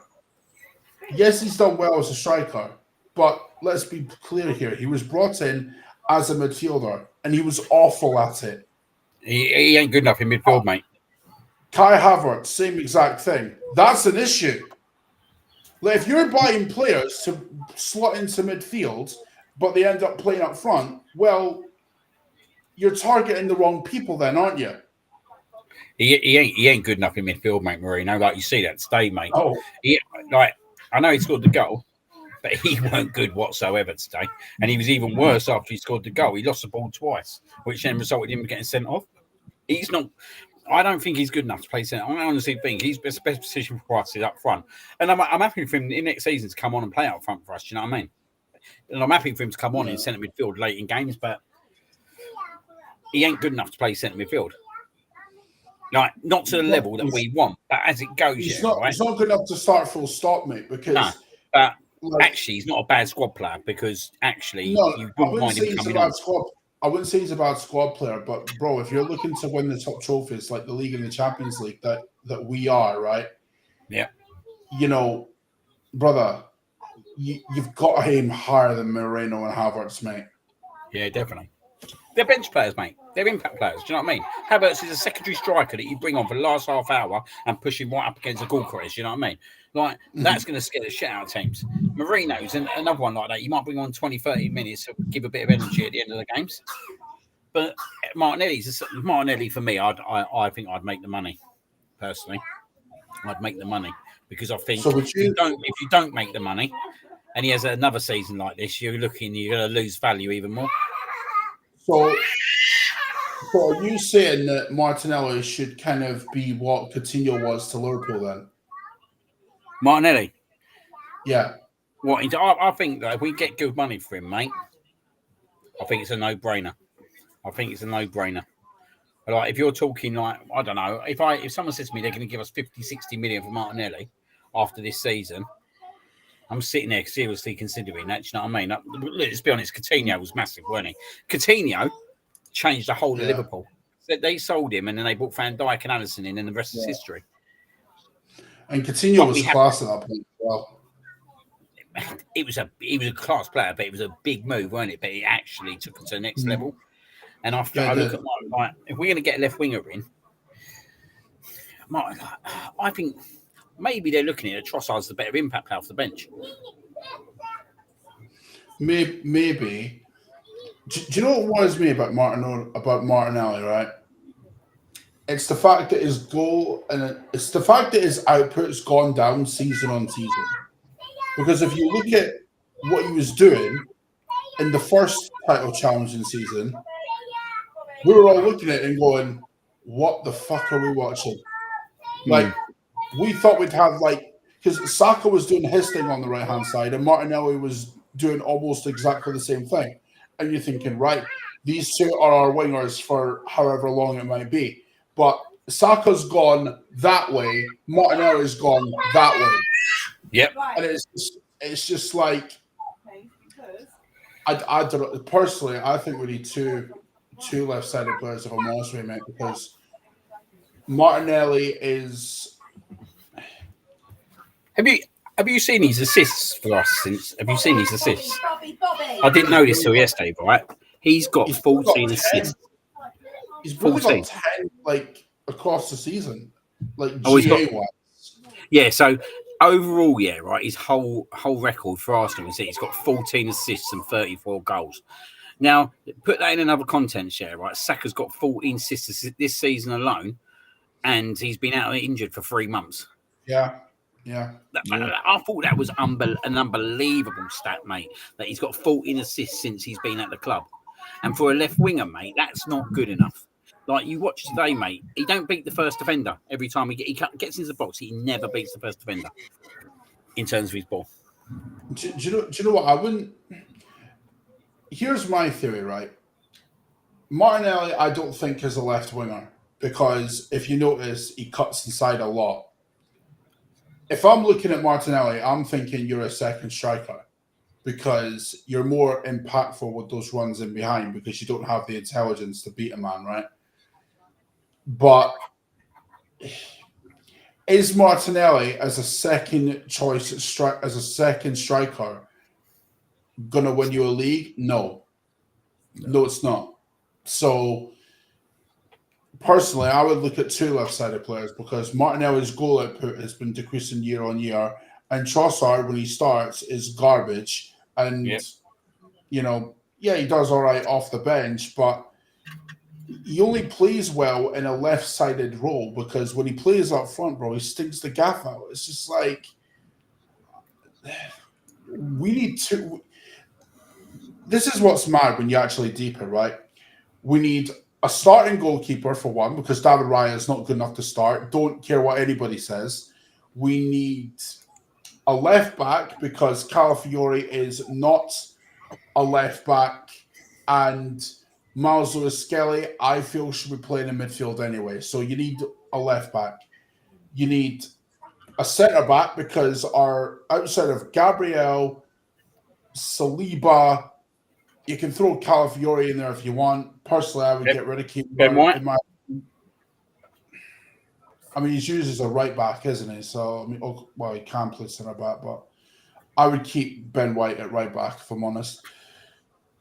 But you need a centre back. You need a right back to cover because Ben White inevitably will get injured again. And Timber is just recovering from a long-term injury. Tomiyasu should be sold because the man's not been around for, a full year? So, out. Partey and Jorginho are both going. They are. I know we can all say that we would rather keep Partey around for a year, but the club have clearly made their decision. So Partey's off, and so is Jorginho. So you've got to replace the two of them. Plus, you've got to bring in an 8 to compete with Odegaard as well. Rubbish. So I won't say that to you, mate. I was talking to someone else. You need a striker, right? You need backup you need a cover for Saka, and you need two left-sided 8s. Or two left-sided attackers, right? When you deep it, you probably need about 6, 7, 8 players. So here's my players that I'd go for, yeah, right? Get Garcia in goal because it's obviously that's what we're going to go for, innit? That's obviously what they're looking at. Yeah. The left back I'd go for is Hato from Ajax. I think longer term, I think that's the right way to go.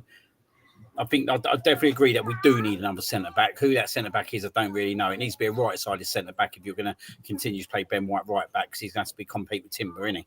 So we do need another right-sided centre back. So sell Kivior and then balance it out with a right centre back if Calabori is a left centre back. As I said, Charles, get Eze in all day long for competition. You got Subamendi, got Rice, you got Marino. And then you look at the left wing. I don't know who it's going to be. Like, I know they're talking about the Dalton kid, Gittins, but that's a big punt in it for a position. I know they're looking at Leao as well, but Leao's. Do you know what? I like Leao, right? But there needs to be a plan for him. If the plan for Leao is to play him up front, then it's not going to work because he's not a striker. He's more of a left-sided attacker because he plays better when he's in that left channel. When he's up front, he looks like a headless chicken because he's just running aimlessly. Yeah. So if Leao's the plan, then it has to be on the left. I'll take that. I would take Leao would be probably the more guaranteed. I don't see that for some reason. I don't see Nico Williams happening. No, I don't see it. I don't see it. Do you know what, Liam? Right? Leao genuinely could happen because Milan, as it stands, they're 8th in the table. Although I think, Fiorentina do have a game in hand. So if they win that, then they're above them again. But Leao's had these issues. Leao's had his issues with the last two managers. He had issues with Fonseca, and he's got issues with Conceição as well. So, just based on all them factors, Leao could happen. But like I said, if we're going to get him, he has to stay out on the left-hand side because he can't play up front. And then our Gorkarez, I reckon, he ain't getting easy for love or money. Do you know what I mean? So for me, it has to be Gorkarez. Or Sesko. He's going to be one or the other. Yeah, for me. I say Gorkarez. Call me crazy, right? But I can see us going in for both Gyökeres and Sesko. And maybe moving one of Havertz or Moreno on. Because, I mean, maybe I'm not saying Arteta would do this because, look, Arteta loves Havertz, so he wouldn't do this if, like, he was in control of who comes in and who doesn't. But given that it's Berta who's in control of that stuff now, I think Berta is going to look at Havertz and the wages that he's on and his stats over the last couple of years and go, well, actually, we're not getting value for money for this guy.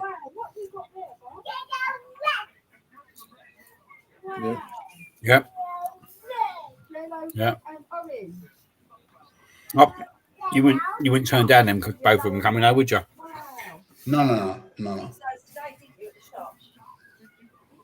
It needs it, mate. It needs it. It needs some big decisions, and I think Berta's here to do it. I'm quite confident that the summer's going to be good. I'm quite confident because I think that the way the last two windows have gone, and with him coming in, I think it's going to be good. But just need to wait and see now, don't we? Yeah, I mean, look, I think people need to kind of realize that Arteta's job isn't as safe as they would like to believe. He's not going anywhere this year because.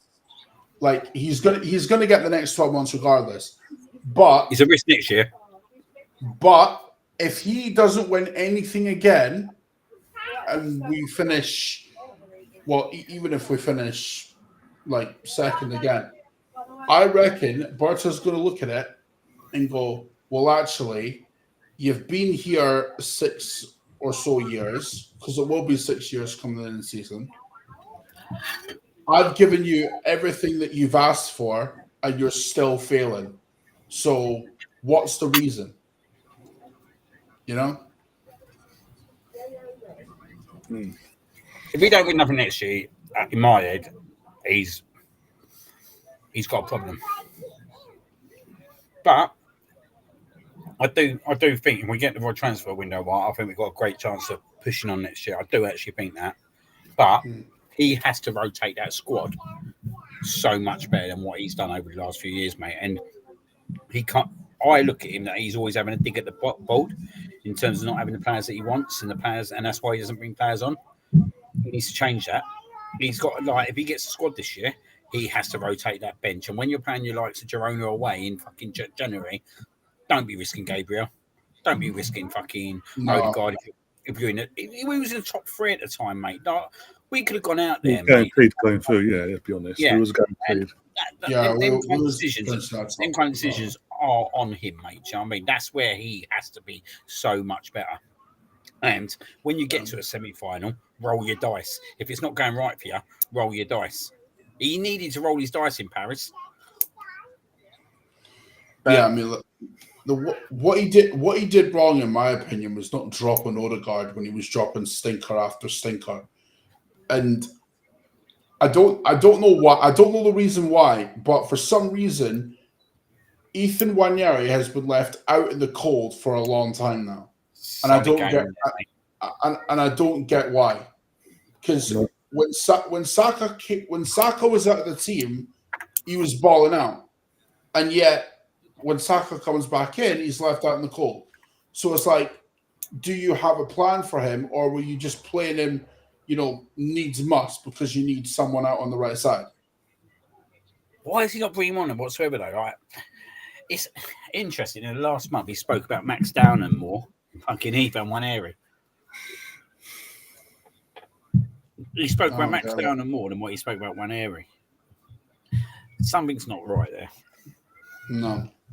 Not to bring him on in Paris for the last 20 minutes when you want to try and roll your dice. he'd have been ideal because he's fearless and he will just run at players. What do you lose? You either come back in the game or you don't. Well, we didn't come back in the game anyway, but I just felt that we didn't. No.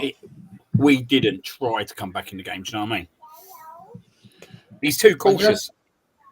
I guess the frustrating thing about that PSG tie is how we just come. The thing is, that first leg, right? It seemed to me as if we had imposter syndrome because for that first 5-10 minutes of that first leg, we looked nervous as all hell. Yeah. And yet, when you look at the second leg, in complete contrast, we were going at them and attacking them, but not putting the chances away. But it just feels to me that we still have this imposter syndrome about us. And I do feel that's systemic of the manager.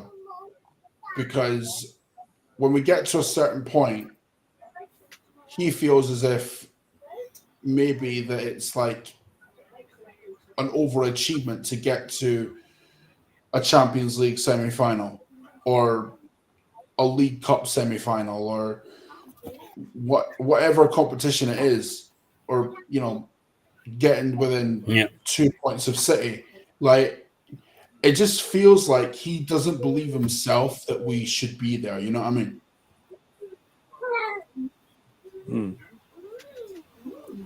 He didn't believe in his squad, mate. No.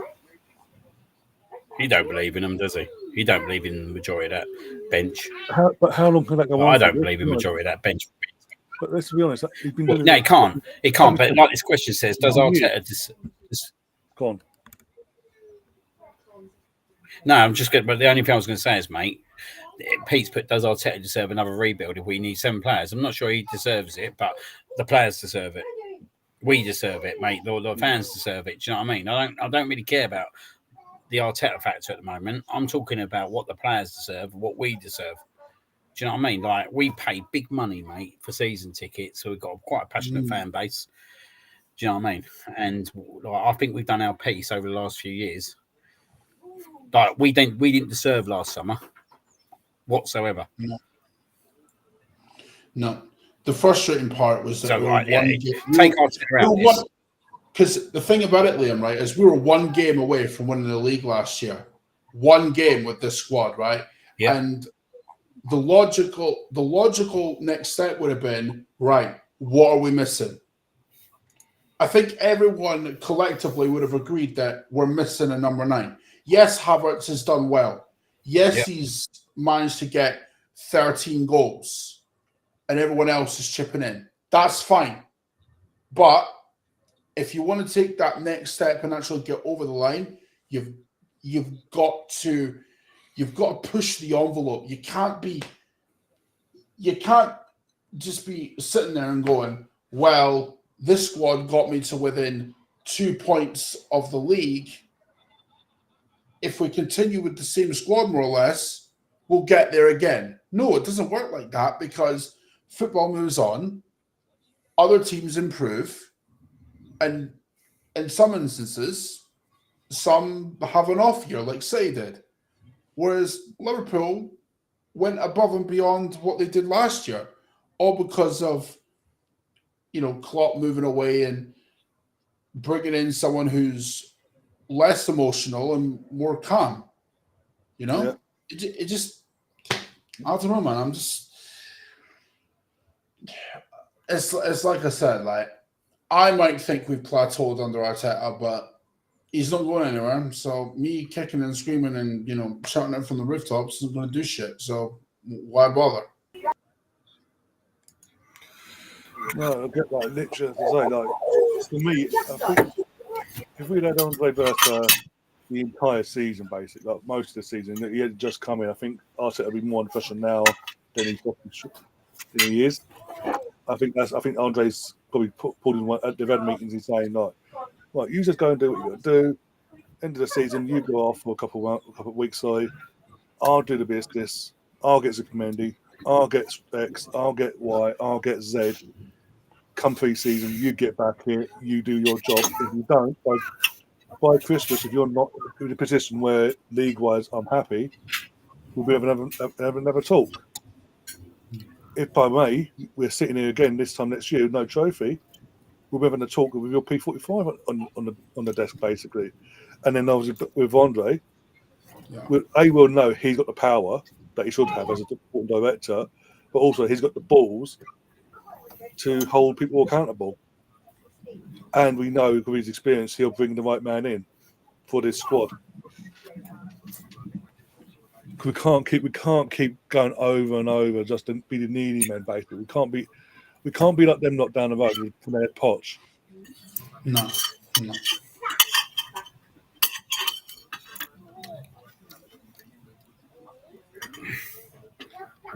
No, I agree. I do agree. I'm just saying that I don't think the board the board tied themselves up in knots last year, and that's why Edu's got. Mate, there's a reason why Edu's gone, mate. Do you know what I mean? There's no smoke without fire, like you said. What? There's no smoke without fire, like you've said before. Exactly, mate. There's a reason why Edu's gone. It was a big fuck up last year, and it's brought Arteta another year, basically. Yeah. Like it or not, that is what it is. And I don't care whether he deserves players. I want players in. And that's the end game, innit? We want players in. And if it works out well for him, then we know that it was the window that fucked him over. If it doesn't work out well for him, then we know that he's probably not the right man for the job. This time next year, we'll know. Yeah, exactly. And you know what? We've been on for like 2 hours, 47 minutes. And Liam, you spent most of your evening with us. Don't enjoy your rest of your day with your family and all that. Yeah. Are you back tomorrow? Or are we doing another day? Half 8, mate, tomorrow night. Tomorrow night, Kate. So the El Smugger and Brooksy all after all show tomorrow. Going over this game, yesterday's game, looking on to Newcastle next week. And yeah, Colin, what have you got coming up on your channel as well? Now you come back to the YouTube domain. Yeah, well, the two championship semi-finals, although the Bristol City one is kind of dead. It looks like anyway. It's 3-0. It's 3-0. I don't even know why I'm doing one for that one, to be honest.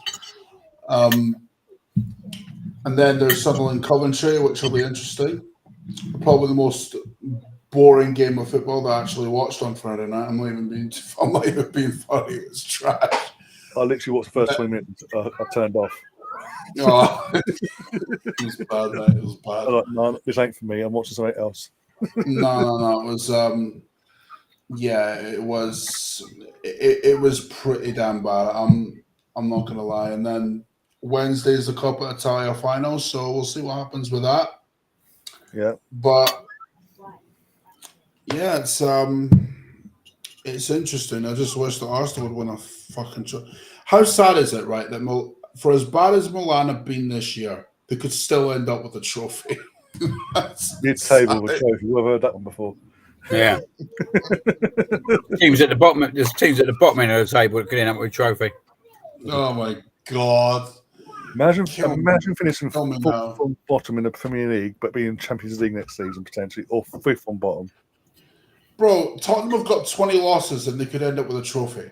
20 losses. Only Ipswich, Southampton, and Leicester have more.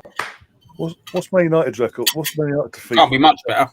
No, got 18. It's literally going to be 16 versus 17. West Ham even won today at Man United. It's literally going to be 16 versus 17. Yeah, it's literally that. Look at the table now. Wow. The L's. 17 for Man United with 2 games to go. And they've got Chelsea next up. We've got something to fight for. And then, I don't know, they've got last game of the season, but they'll probably lose it. Going by today, they're probably going to bin off both them games in the hope for the Europa League itself in between. I don't care. I'll tell you what, though, right? See if Tottenham win against United. We're all finished. We're all finished, right? Because that meme of Ian saying, I always win something in my second season, we're fucked. Yep. We're done for. Yeah, but I agree. But it ain't good there with him and the fans, mate. It'll just paper over the cracks again. Yeah, in a weird way, right? And I want to make this clear. I don't want Tottenham to win for love or money. But if Tottenham won it, it might end up being the better option because it will fuck United bigger, big time, because actually they won't be able to go out and do the business they want. They won't even be in Europe. But I don't think anyone's going to go to Tottenham anyway, mate, if I'm being totally honest. I think they're more likely to go Man United if they get in the Champions League than Tottenham. Do you know what I mean? No, I mean, people ain't going to Tottenham under Posh, mate. I ain't having it, mate. I ain't having it. Thing is, I mean, all right. Look, do you know what the thing is? I can handle United winning it because they've been winning trophies for my lifetime, right? So that's not an issue. But Tottenham, bro, nah. I'll get it, mate. I'll get it. Like if they honestly, if a team with 20 losses wins a European trophy, the game's in the mud. I don't think they'll win it though, mate. I think Bruno will be the difference in that final. Yeah. I think Bruno will be the difference in that final, mate. I think there's enough experience for United. I'm not sure. Well, not just that. I know Spurs got a good record over United. Do you know what, right? It's not even just the Bruno factor, mate. It's the fact that Tottenham have beat United every single game they played against the season. United are due a win. Oh, yeah. And also, if you look at United this season in terms of under Almiron, since he's come in, you compare how they are in the league domestically and how they are in Europe. It's completely different teams. There's a bit more fight about them in Europe for some reason. It ain't a great way either way, though, is it? Really, it's just, but it's an absolute joke. The whole situation is a joke. It is. It is a joke. Let's be honest. It's a total joke, mate. That one of them is going to end up having a better season than us. That wraps up the pressure on us. Yeah, that wraps it all up now. Yep, and on that note, we've got to get ourselves out of here. I was to say, we're back here tomorrow with Liam and Brooksy and their panel, and for the week show there. No midweek games this week because obviously the girls' season's ended. There's another 13 days before the final for them. The lads don't play until Sunday again, so no watchalongs during the week from an Arsenal point of view. So we'll figure something out during the week to give you some content as well. Got the Cullen and Jonesy on Thursday as well. Yeah. Who's on your list so far this week, Liam? What, in terms of Twitter accounts? Yeah. Quite a few, mate. Quite a few, and they're all Liverpool accounts. What a surprise. You had to go to Jamie Carragher earlier, did you not? Oh, I've got everyone, mate. It was actually my youngest son that read that message, by the way. I've seen that earlier. I'm not going to lie, I laughed a little bit because it was funny. I can't believe he got old. I can't believe he knows all them kind of words. Oh my god! Actually, I can, mate. He sits on streams with me. From day one, the poor boy. Yeah. From the Chelsea days onwards. Yep. But yeah, guys, on that note, we're going to get ourselves out. If you haven't already, subscribe, like, share the content. That'd be massively appreciated if you can do all that. As I say, we're back tomorrow 8:30 for the Arsenal show. Got the Cullen and Jonesy throughout the week. If we have bits and pieces of the phone as well. I might even do a late night show tonight doing the fan reaction to Tottenham losing Expressions' goal, so why not? Man United fan base having a meltdown even in the final, why not? So I might even do that tonight, so I'll give you some more content. Obviously, Colin's got his watch-alongs on his channel. I'll be putting the links in the chat, not in the chat, in the description later once I get off of this. So, take care of yourselves and see you soon. And as always, up the Arsenal.